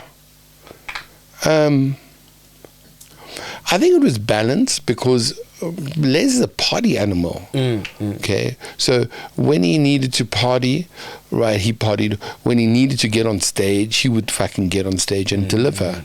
Okay, and he always had this vibe where he could handle it. Okay, and Les, yeah. So I think that there are certain people that took him down the wrong road later on, okay, which he most probably looked at now and went, wow, okay, that was a bit stupid. But Jozi, Ishmael produced the next 2 albums, okay. They went, we did France, we did a couple of other things. And then I think that Les is like, no, I want to do the American thing now, right? And I want to do solo. Because it's very interesting because, when you talk about money, okay, you never know the motivation, right, until much later on when you speak to guys, you say, okay, so like when Crazy Lou was leaving the group, what were you thinking? Fuck, lots of more money, right? like the pie was like 4, right? Now it's like 3. I'm like, what? Jesus. Yeah, I'm trying to keep this group together. Okay? It's like, okay, Bugatti falls off. And now, what do you think? Whoa, now it's 2. This fucking cake is like, I was like, wow, okay. All right, cool. Let's move on to MacG. Yeah, MacG was Bongani's child. Yeah, and MacG had that incredible album, and it was just very sad and very unfortunate that MacG was caught in the crossfire. Oh, I see. Yeah, I thought MacG is an amazing person. He's a stunning person. Yeah. Nathi Mnkayi. Nathi, wow. That is a movie. Okay, that is amazing. I think that Sipho in the office, right, used to play Nathi's tracks every day downstairs. Used to play the tracks, and I'd be like, oh fuck, I've got to hear the song again. Why is he playing the song? God, it was an amazing song, right? But the problem was that I was always worried that it was going to interfere with Vusi. Because also, you've also got to consider the people that you actually make commitments to, So it's like there's Vusi's career, now there's Nathi coming in. No. And I was like, no, it's not going to happen, And then one day, Vusi walked in, bless him, okay, and the song was playing, and I was like, oh fuck, because Vusi's gonna say, what the fuck is this, okay? But he didn't. He went like, wow, this is amazing. We've got to find this guy. I want to do a song with him. I was like, whoa, okay, the universe has spoken. Yeah. Okay, and like, let's make it happen. And then Nathi came up and he did a song with Vusi Nomankanchani, and it went straight to the thing. And then we released the album. And then from... there's a lot of other things that happened. But it just went big. And then, And Vusi Nova? What's your story with him? With Vusi? Yeah. Yeah, Vusi's story has been like 7 years, going on 8 years now. Wow. It was amazing because Vusi's an incredible vocalist. Okay, and he's got this passion for music, and obviously he's also got a passion for partying. I don't know why people have got this passion for partying. Okay? It's like, why don't they just fucking concentrate on your music? Yeah. Okay? And I think that he was very fortunate. So that, like, I'd rather go blind. Okay, boom. It smacked, okay? Because obviously everybody, when they heard I'd Rather Go Blind, they were like, fuck. Because when I heard that track the first time, it's like they played a lot of tracks, but for me, he did the track with Ntando, there was a lot of, and I was like, no, this is the one that's actually gonna get you attention, right? People can go because, he just hit certain notes over there, and also it's a well-known song, and then he killed it. But then, the thing that really made him was the Nanini Na album that got him to the next level and doing the whole vernacular. And so, he's got some amazing new stuff coming in the next 2-3 weeks. Yeah. And I heard he's dabbling into Amapiano as well, no? No. That was Christmas. I think he bumped his head, and then he went to, we're doing some Amapiano shit. And that was him. Wasn't him. It was that other guy, Snova. Snova, yes. Is it true that thing that they made him? They once robbed him and made him sing. Yes. The car, for real. Yeah, up the fucking road. They fucking hijacked him, in Melville. Jeez. And then and then somebody phoned me, you made that story up. I'm like, what the fuck? I'm going to make that story up. And then I started to the media. Okay. No, they found him in Chihuahua. Yes, they found him in Chihuahua with his underpants. And he got a lift back from some. Actually, the people that they didn't know it was him. They were like, "Oh, okay, just come to the house." And then he phoned. Hectic, eh? Yeah, no, he went through some major trauma, and then but he's got some amazing new stuff. And then this last weekend, he just did Starlights and killed it. What do you think of Amapiano? What I think about Amapiano, it's going to be around for a fucking long time. Nah. So all these people are going, Amapiano, no, it's fucking there. Doesn't it remind you of when you were trying to do POC and then Kwaito came? No, I've been asking the producer that I work with in terms of doing Amapiano, because Amapiano is not Kwaito. It's not, okay? There's... and I've been pushing them, and there's some interesting new stuff that's coming out. No, Amapiano is the shits. It's not going to go away. So these producers must stop saying that. I was got to know, because it's going to evolve, and it's going to be in Europe for the next fucking 3 years. Yep. So you're not going to stop that. You can't. Even longer, I think. Yeah. Ntando. Yeah. So Ntando came in long ago and did a track. I'm looking for this album with Gazlam. There was a TV series called Gazlam. Yes, I remember Gazlam. Yes, and he did a reggae track on there, and then he did and then he went off to TS Records, because we had set up TS, and we did Brown Dash and Mzege, and then there was a big breakup, and they ran to EMI and did the whole thing with EMI. I heard about that. I heard DJ Spook came here with axes and stuff. With axes? Yeah. What, you mean axe like the spray? No, like as in axe cymbals. Yeah, he was mad as fuck. Which site was this on? No, it's not a side, dog. It's like... No, it's fucking bullshit. Yeah. It's complete utter fucking That crap. never happened before. No, never. Well, DJ Spoo. Did you say Mzege or DJ Spoo? Who are you talking about? DJ Spoo. No, not at all. Zega. Well, no, none of them. They're both... When Smooth recorded as Mnkayi, did he record with his mask on? I mean, you must have seen them record. They recorded here half the time. You know what? Cleo recorded him. DJ Cleo? Yeah. So when you have him, Yeah. Oh, come him. on, Lars. you know, there are certain things, okay, I don't know whether he slept with the condom on or off, you know, these things. You don't know if he came here with an axe. No, that didn't happen. We can phone him now. Ask him, well, when the fuck did you come here with an axe? What, like, fuck, that is crazy. What you gonna do with your axe? Brickz. Ah, Brickz. Sweetie, my baby. Yo, okay, let's move quickly. That's like, it's just, the situation is just not good. Nah. Yeah. All right. Have you paid him a visit? No, Cleo has. But he's up now, bro. No, he's not. No, it's Where not. are you? That was fake news, bro. Oh, is that fake You news? must stop the axe. Yeah, that was fake news, man. Where are you? What sites are you looking at?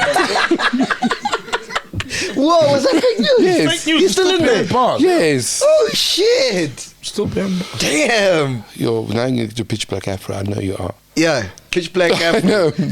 Yeah, I know. That is very sad. That is very, very sad.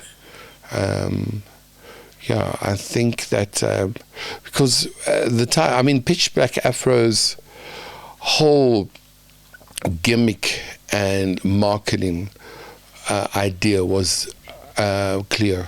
Yeah, Cleo was Mastermind, yeah. Cleo's a genius. Yeah, man. I know he he is.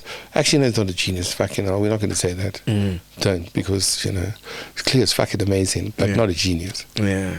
Who's a genius? Pardon? Who's a genius according to Lance? A genius musician? Yo, there's a couple.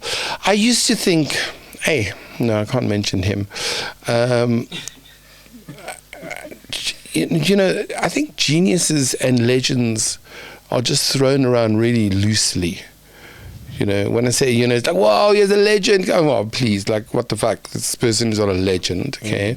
And the word genius, I also think, is thrown around loosely.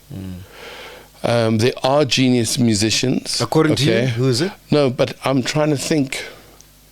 Looking at the guitar wall behind Looking you at the wall that's going to fall on me. Okay. I can't think of a genius at this point. There are incredible musicians that I've worked with. Like fucking amazing. And I don't even play anymore. I used to. I stopped playing when I was 10. Right. But there are... we will talk and I'll come back to that. Okay. All right, cool. Mapaputsi. Yes, and he was very old when he came in. He was very old. Yeah, because he was, I think, one of the oldest guys in that pack at that particular time. And he came in and he was recorded by D-Rex. David Campos. Yeah. And then, and he killed it. He was there. He was the shit. Great guy, man. Oh, You've also interviewed him, yeah. Good, amazing voice. I think that... Yeah, if he jumped on piano tracks now, he can fucking kill it. Yeah. He would kill it. In a heartbeat. Oh, I've been telling him, his son was here the other day. It was really weird. His son came around, he's a producer. Your kids of all these artists are Hey, gravitated to you, man, eh? Pardon? You're like a godfather, like to all the your former artists' kids. Hey, I don't know. I don't know what to say. It's like, okay, well, I had nothing to do with that. Okay. No, it's like, yeah. Karimbe. Oh my God. Okay. Sister Bettina. Cleo's just done a remix. Now, Whoa. to redo the national anthem, you got to do some fucking shit. No. You already say, no, what is he doing? You can't remix that. No. Cleo's is amazing, but don't touch it. No. We had major debates around it. And he's cracked it. We'll hear. No, of course you will hear. Yeah, you will hear. You will hear. It's there. But Mkarimbe, yes? Mkarimbe. Okay, so you know that Jabu was the person who died. Yes. Yes, his story. So Makarimbe, I think, also went off the rails as well, and just went off the rails. And he's very fortunate that there's a track that he gets kicks from, and that just came from No Doubt, from Sipho. Yeah. Who No owns the Doubt. track? No Doubt. Sister Bettina. Yeah. No Doubt. No Doubt as a producer. Oh, it's a producer. No, I'm asking, who's No Doubt? No Doubt is a label. Oh, Kalawa doesn't own it. Where did Cleo fit in? I heard someone say Kalawa. Yeah, you fake news and on that shit. so do you know how it worked? Because I mean, there's a sample. I know it was a demo song on FL Fruity Loops back then of Sister Bettina, which is Aliyah. So yes, yeah. Didn't they have sample issues when it blew up? Maybe you're going to resurrect those sample issues now. No, man.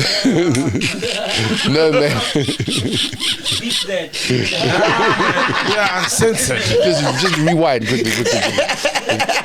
I mean, You just reminded them, oh yes. Oh shit. They're sitting on the other side of the continent.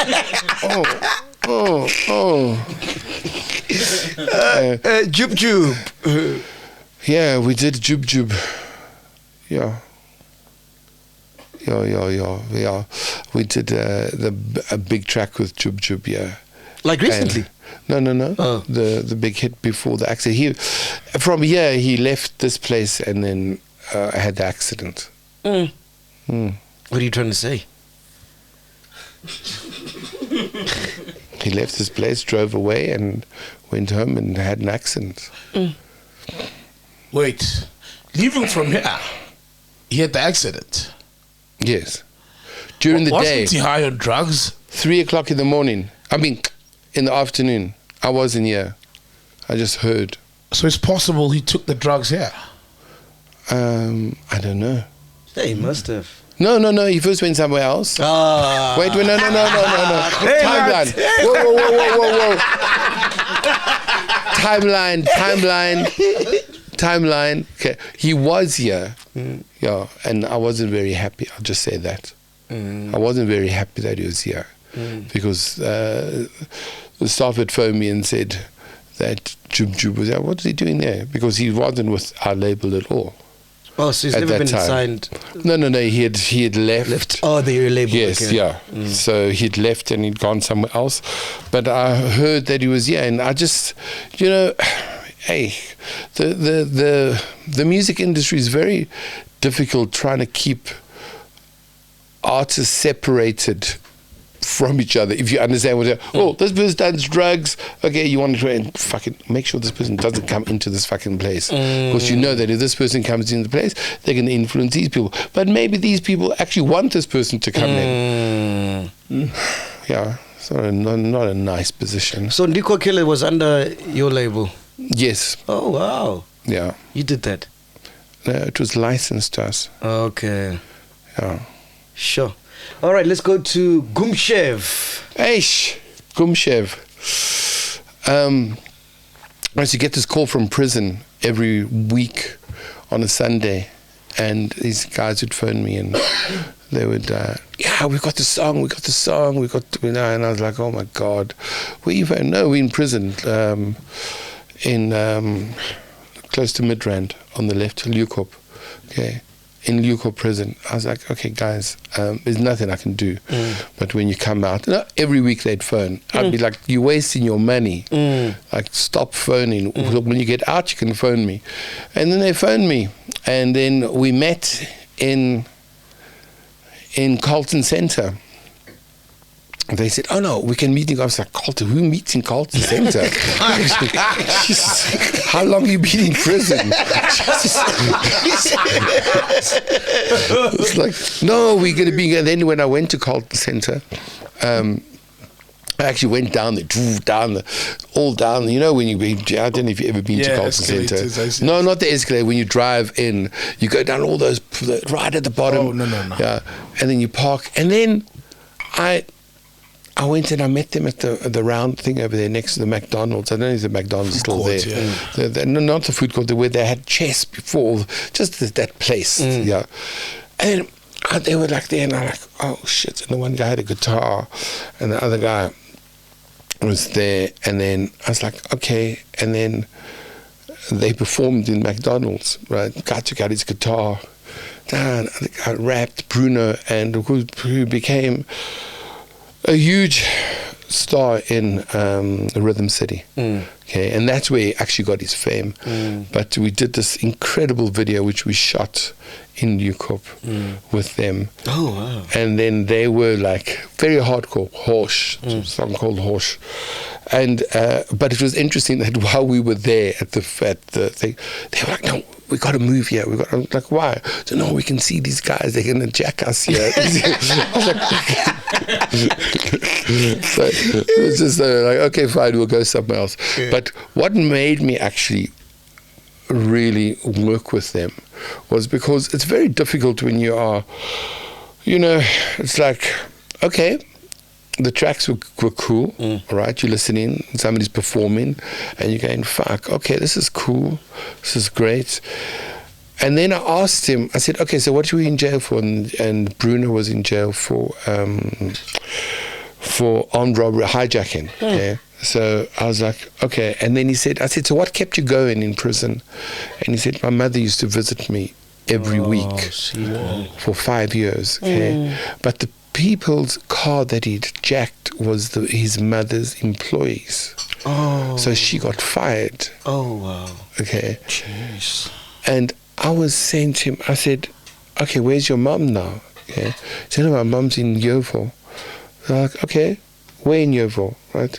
I said, can we go there right now? Because you've got to test these things. Because, people can say, like, of course, fake news, you believe everything. Yeah. So you've got to, so I drive to Yeovil, and I meet his mum, and his mum says to me, I said, what made you go and visit him knowing that you'd lost the job because of him? Okay?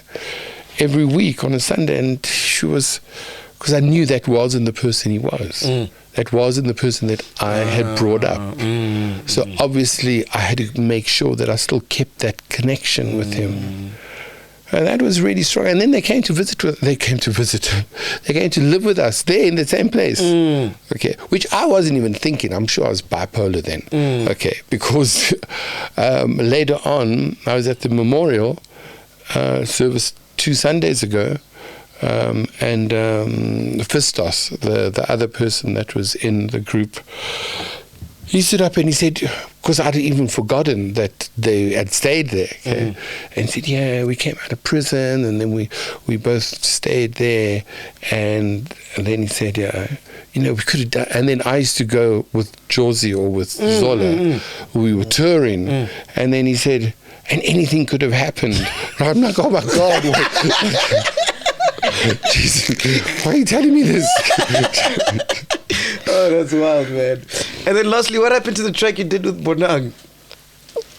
Hey, Bonang used to come to the same place that you used to loiter around, okay? And she was also loitering, and I think the one night she decided to do a track which was fucking amazing. Wow. This amazing track. And I remember she'd also be there swinging, practicing her swing, her golf swing, okay? And she's always... she was always in the studio. She was always hanging around. Les was there, and Bongani. They're all friends. And it's really a pity because that track is lost. Wow. And I promise you, it was fucking amazing. I don't think she could do it now. Yeah, was she singing or rapping? Or? She was singing. Just singing, Bonang. Yes. Pardon? Dorothy. Dorothy. That's her name. Like she sings. Well, she was singing then. That was a long time ago. She came to the studio, you didn't even know her real name, man. You were chilled, eh? I didn't know her name was Dorothy. Oh, you know now, Lance. This is Toros. Oh, you sure it was not fake news, eh? No. I'm the fake news, he's the good news. All right, cool. Moving on, did you do that whole thing of buying artists like cars, houses? Oh, no, don't go there. And then taking them back? Yeah. No. Advance them. No, well, the problem with advances, okay, and this happens with any record company or any business or anything like that, those the artists that you're dealing with want to flash, okay? And you keep on trying to go, listen, chill, right? When you earn money, you will earn money. Nathi, fucking bought a 3 million house, bought jeeps, bought da-da-da. Black coffee, you mean? No, Nathi. Nathi Mnkayi. Oh, Nathi. Yes, Okay. yeah. And so he didn't come in with it all. It was all like the rappers, the flashers, okay, that just want to first, like, you faking it. Supposedly, you fake it till you make it. The problem is when you faking it and you don't make it. That's you what the problem is. Yeah. Yes. Yeah. You know, so it's And not everybody's going to make it. Also, I'll be very honest with you. I'm just an asshole in terms of when it comes to, you know, just helping people. You know, I always got people. No, you can't do it. Why? You know, I'm a sucker for talent. That's the problem. So you never offered advances? But no, you give people advances, of course. With Bongani, he was driving a BMW, I think, I don't know, a 7 Series and a house fully paid. Well, I mean, maintained and paid for by Get a Rough. What was the deal there? That wasn't true. Wasn't true. No. It wasn't like City Press at some point. Yeah, I know. And then you read the City Press now. No, that's not true at all. What house was it paid off? Where Not was paid the off. house? The house and car were owned or being paid for by Get a Rough that he was living in, and the car he was driving. Yes. What was the that's deal? true. So normally when an artist comes and makes those demands, what's the deal like there? Well, those are advances, right? Which will be recouped from royalties or be recouped from shows. Ooh. So it's not like, I mean, I don't want to give advances, okay? But when somebody is like, and Bongani was a special case. When I say a special case, it was like, you know, I'd felt that Brenda had passed away. He didn't have a father at all. There was nobody actually looking after him. And I remember the day very clearly, when the stupid fucking BMW came into existence, where I'd said to Sydney, who used to look after all the artists, I said, okay, I really think that, you know, Bongani needs to get out of the studio. And so why don't you just go and check out, get him a car, you know, like go and look for a car or something. And then Sydney took him. And then me, I'm expecting, you know, golf, you know, polo, get stolen, yeah, right. And then Sydney comes back, he's, yo, you got a problem, yeah. I'm like, what are you talking about? He said, no, Bongani wants to go with you to go to find a car. I said, well, geez, I haven't got time for this shit. But I went the next day. And we're driving, I'm thinking we're going to fucking Germiston or, you know, looking for cars. And where do we end up at? Melrose. Huh? Like, I'm like, what the fuck we doing here? Yeah. No, I just want you just to see this. Oh, my, okay. I don't want to go into the trauma and the drama. The drama is just too much. And then you got it.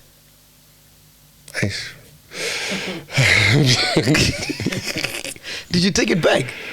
Did I take it back? No, he wrote it off. He wrote it off.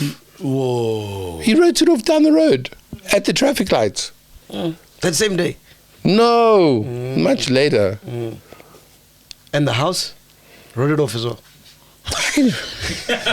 No, he burnt the fucking house.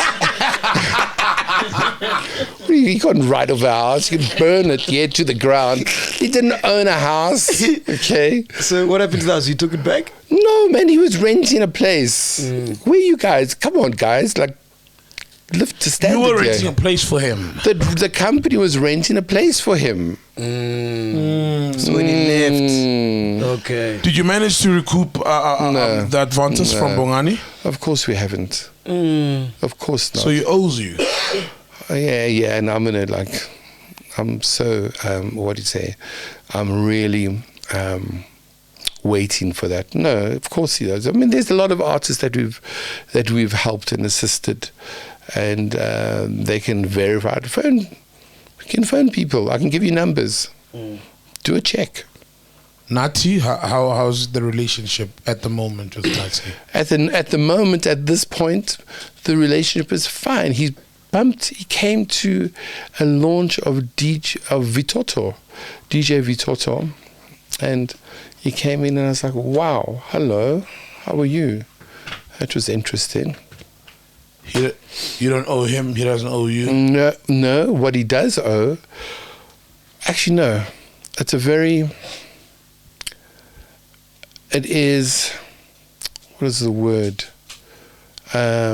He went off, okay, and decided to go and do his own thing.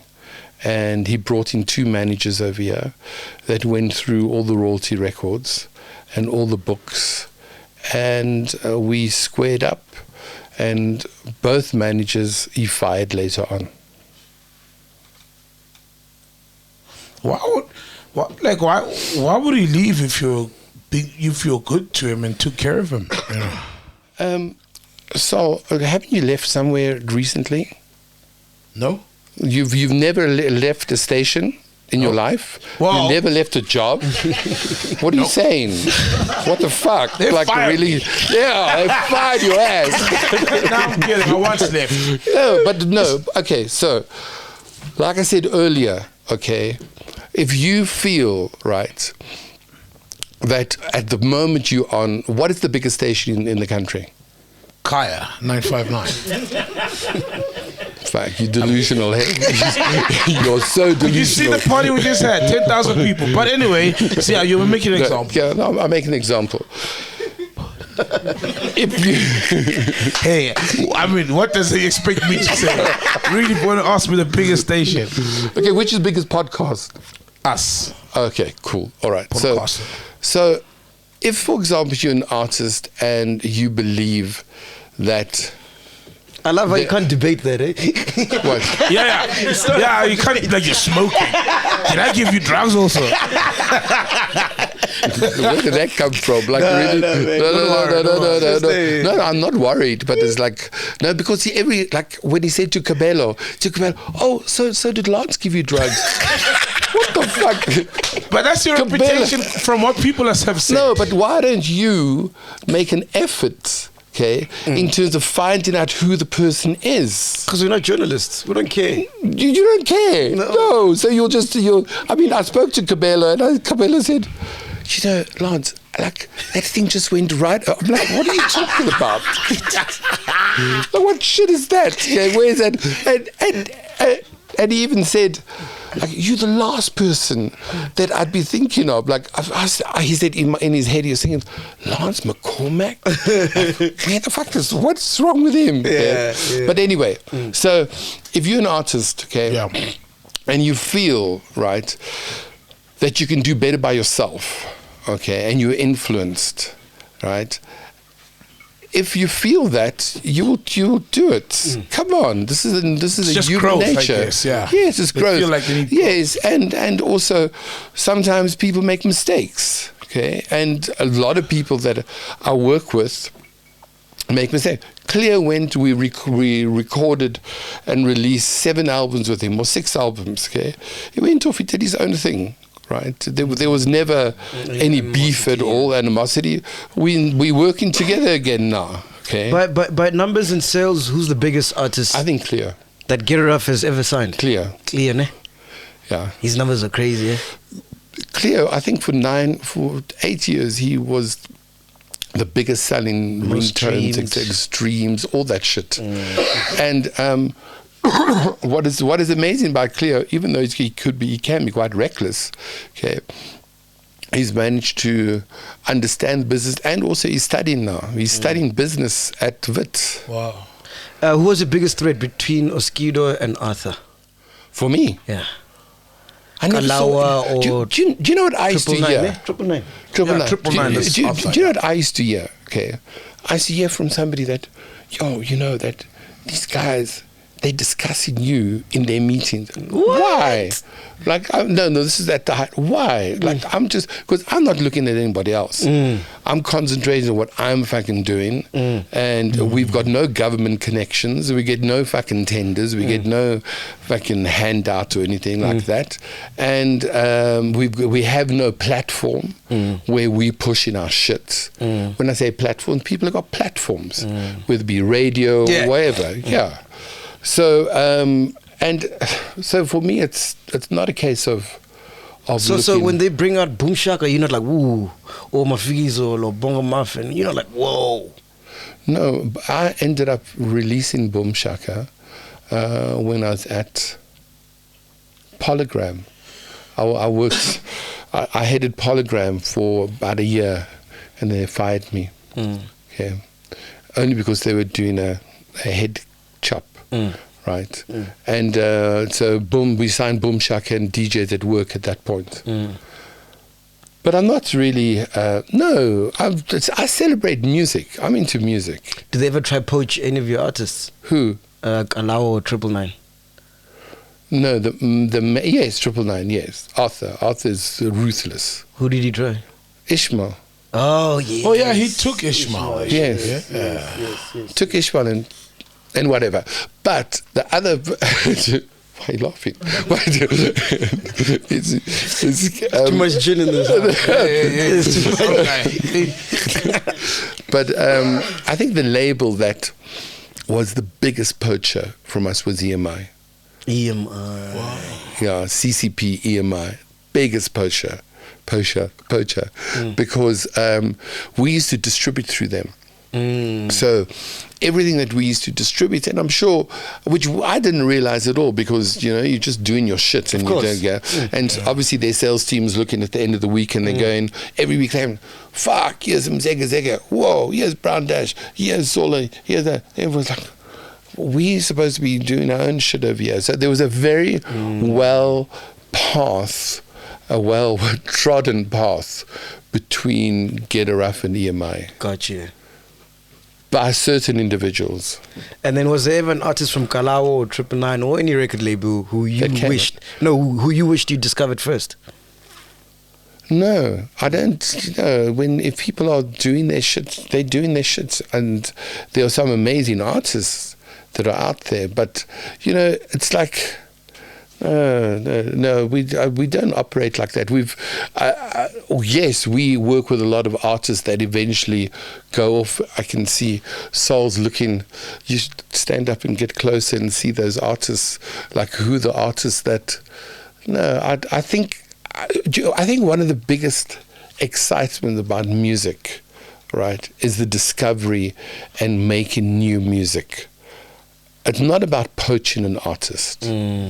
Because that artist is like, hey, who you going to lay, hey? You're going to lay your friend's girlfriend? Or you're going to go and find somebody new? Yeah. Maybe you might, I don't know.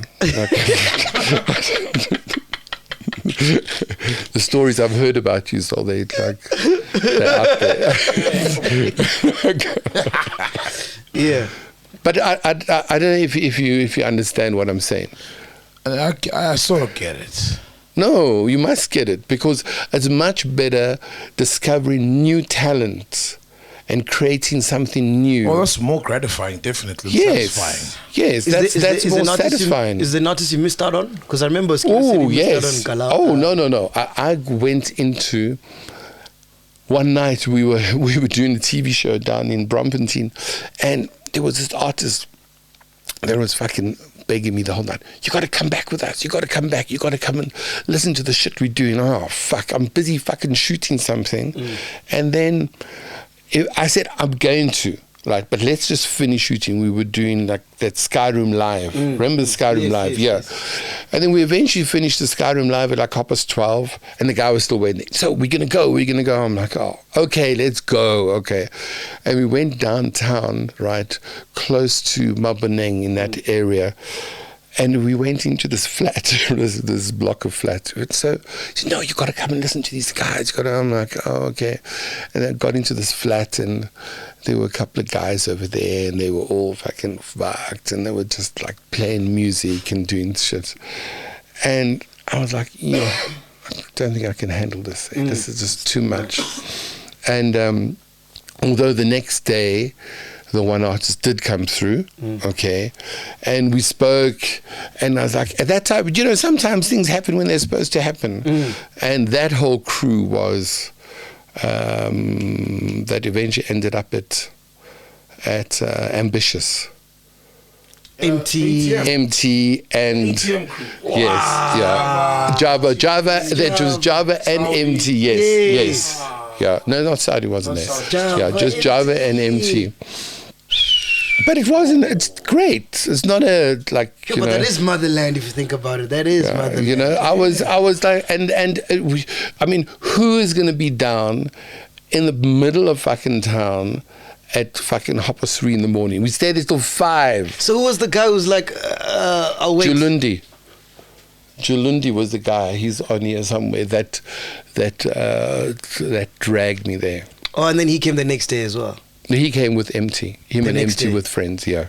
Jeez, a lot of people wanted MT, eh? Yeah, bro. No, but I didn't. Cold he came past, and I was like, oh, okay, that's cool. It's also now, I mean, time. How much time do you have on your hands? Fuck. Think about it. You're running around in the middle of town at 4:30 in the morning. Like, really? Like, fuck. It's hunger, man. It was also because this guy was really aggressive. Yeah. And he was like, no, you'll never come to our place. Yeah. Why wouldn't I come to your place? What's wrong with you? Yeah.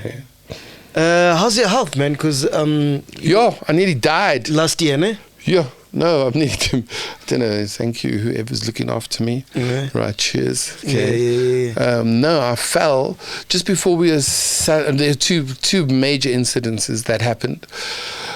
We were just about to shoot the Aspelelanga video, and this is a warning to anybody. Okay, I was on my cell phone. Okay, and it was like 7 o'clock in the morning, and I looked at the cell phone, and I just stepped out of the shower, and the fucking battery was on like 2, and I was like, okay, we got to get to the shoot, and I walked out, and I slipped, and I went like this, and I landed on my elbow, and I looked, and then there was this this bone that was sticking out. So I was like, whoa, okay, don't think I'll make this shoot, okay. And then the ambulance came, got me on a stretcher, took me to the hospital. Hectic. And then, it's a broken arm. What can happen? Nothing, they're going to fix it. Fuck, I woke up like 14 days later in ICU. I'd caught a bug in the theatre. So when I woke up, I had this big beard. And I was like, what the fuck is going on? Like, where am I? ICU. All my organs had failed. I was on dialysis. There were people singing Aspelelanga when I woke up.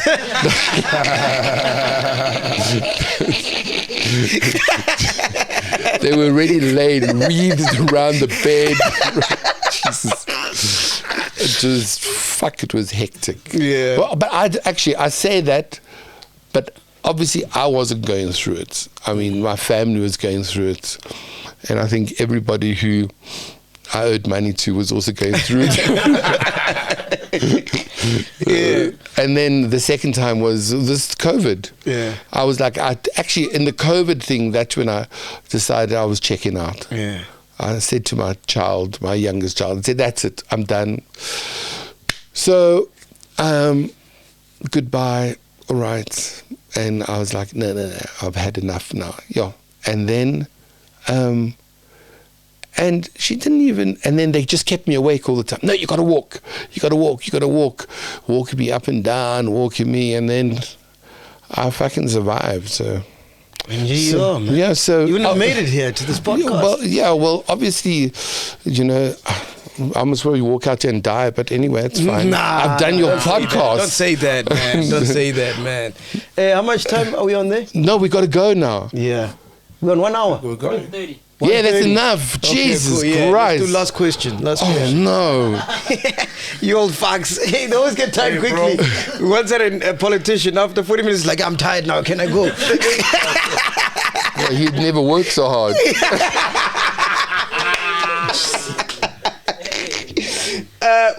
So you've been in the music industry for 4 decades. Why is it that artists are still signing shit deals to this day? Because they're not understanding the music industry. They're not reading contracts.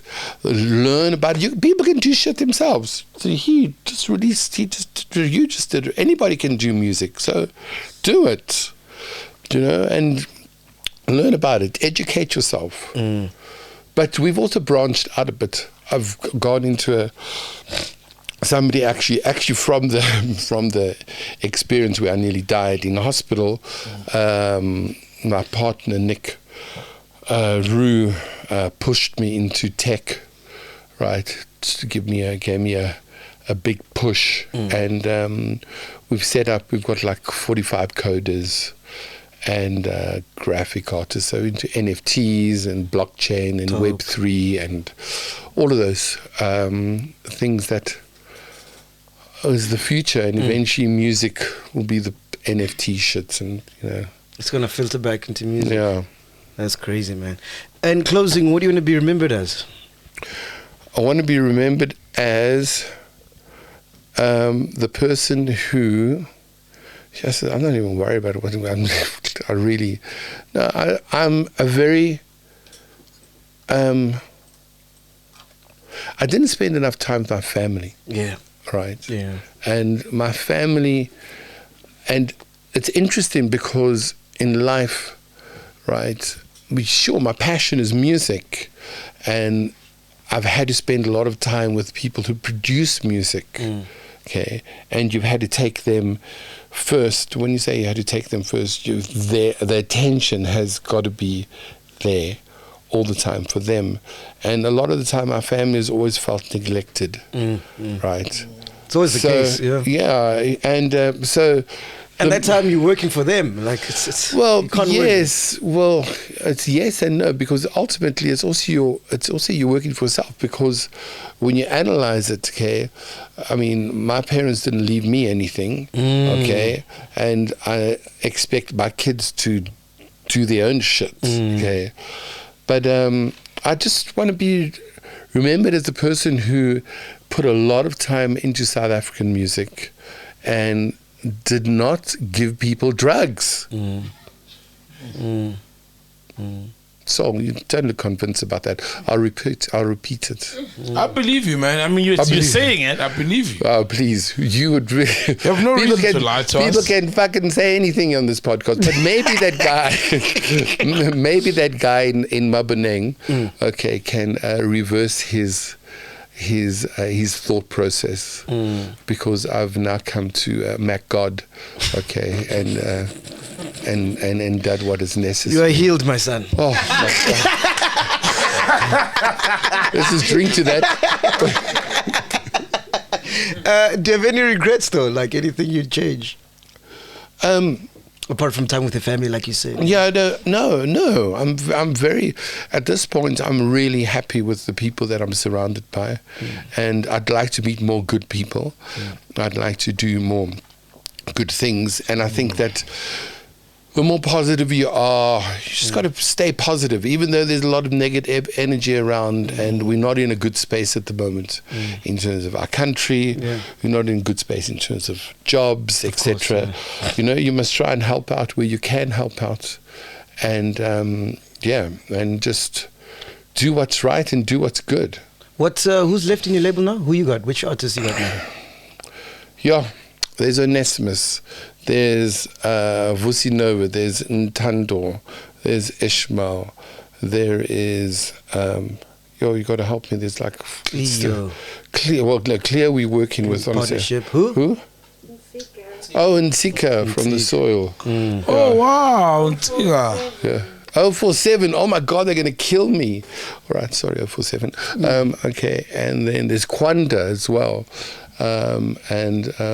Let's just have a look. There's I'm still helping Ready D. Oh, Vitoto. Oh, shit. You see, this is just age happening. Yeah. I should have had a lot. But so there's there's who? Oh, Chamza the DJ. Oh my God. Penduka, any question you want to ask? Yeah, man. What happened with Bongani when he stole studio equipment from you? And God, why are you going back? Why don't you ask what happened 2 weeks ago with Bongani when I've sued him for 6.5 million rand? Oh my God! So it's another half an hour. We're doing that. Okay, the suing. So you're suing him for how much? Okay, we sue him. Obviously, we know he doesn't have that money. Okay. Because nobody's got that money except for MacG. But it's fine. Yeah, we all know that. Okay.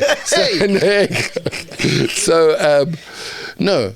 What's the big problem we have at the moment is that people can say anything that they want to without being accountable for it. Yep. So I can say shit about you and about you, and you've got no recourse at all. 100%. Right? And that's bullshit because it's complete utter bullshit. So if you're going to go around and you're going to say that I gave you drugs and that I stole 25 million rand from your mother's estate, etc., I'm sorry. Right, I've had enough now. Right, and the thing is, once that label sticks with you, it's forever.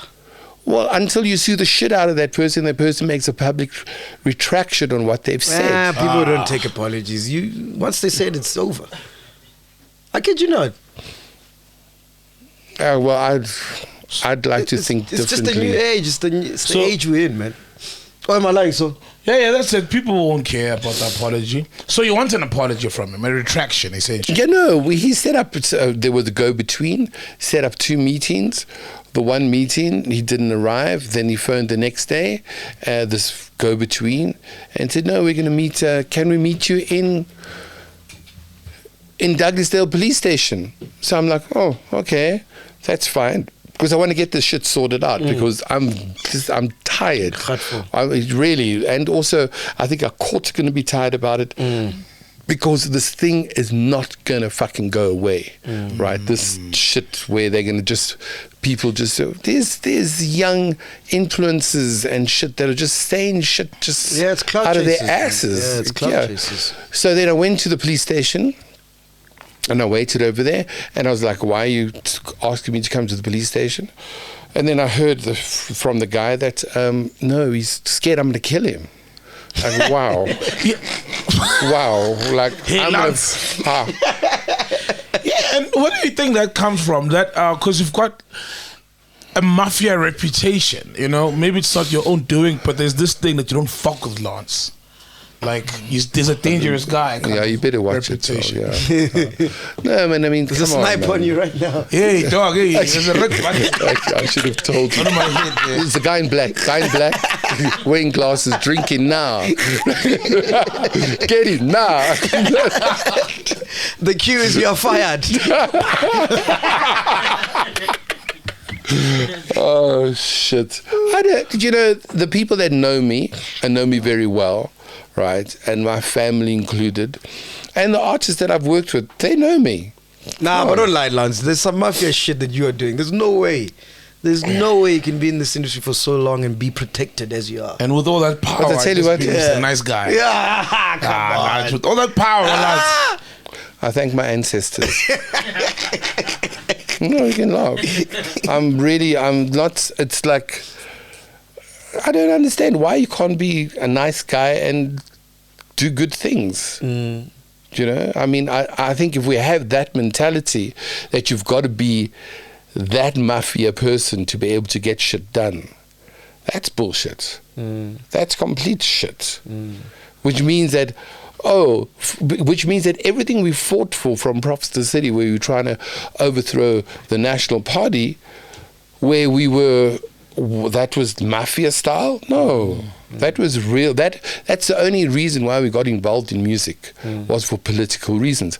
It didn't matter about the money. We used to stay 9 people in a flat in London. Okay, we used to tour. Fucking hell! It's like, I think I was definitely bipolar then, like, because you would never do that now. You try and get 9 musicians to go to London and say, okay, fine, we're gonna go, and no, not a chance. Forget it. Do you know Zola named his dog after you? he must name his cat. He must name everything. It's fine. You know, like really. Hey man, these guys love each other. They do. I mean, because people love their dogs, man. You know? Yeah. John Wick and his dog. People love their dog. You know, I mean, like, wow, what a diss. Name your dog after me. That's funny, Dogs. though. I am a dog. I was born in the year of the dog, 1959. I'm an earth dog. And that's fine. I don't know what you are. You could be a snake. I don't know. What are you? I'm a Scorpio. No, in Chinese In horoscope. Chinese, I think I'm a tiger, man. I feel like a tiger, man. I get on well with tigers. My kids are tigers. Yeah, I feel like a tiger, man. You feel like a tiger. You don't know what. I'm a tiger, bro. I'm a tiger. I'm definitely a tiger, man. Lars, thank you so much. Oh, it was great. It was very cool. Awesome, Lars. I'm sorry for all those people that said I shouldn't have come. I'm sorry. I hope it didn't disappoint you. Yeah, everybody always says that until people come in, they're like, fuck, what are you guys on about? These guys aren't so bad. No, I'm saying I'm sorry. They fucking bad. Love you long time, man. Cool, man. Great. Podcast with you, we out of here. Peace.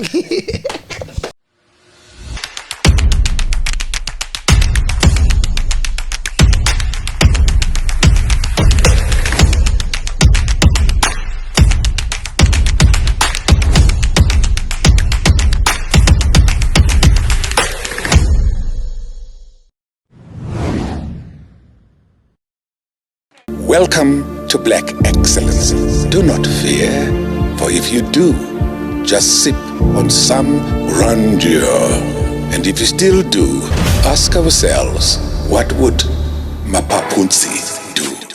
Parama chila, itlesha lefiki. Ungoyigi, even if when they ask you, how sabiini, do not fear. For if you do, just say, Anistivi. This is the medicine of censorship.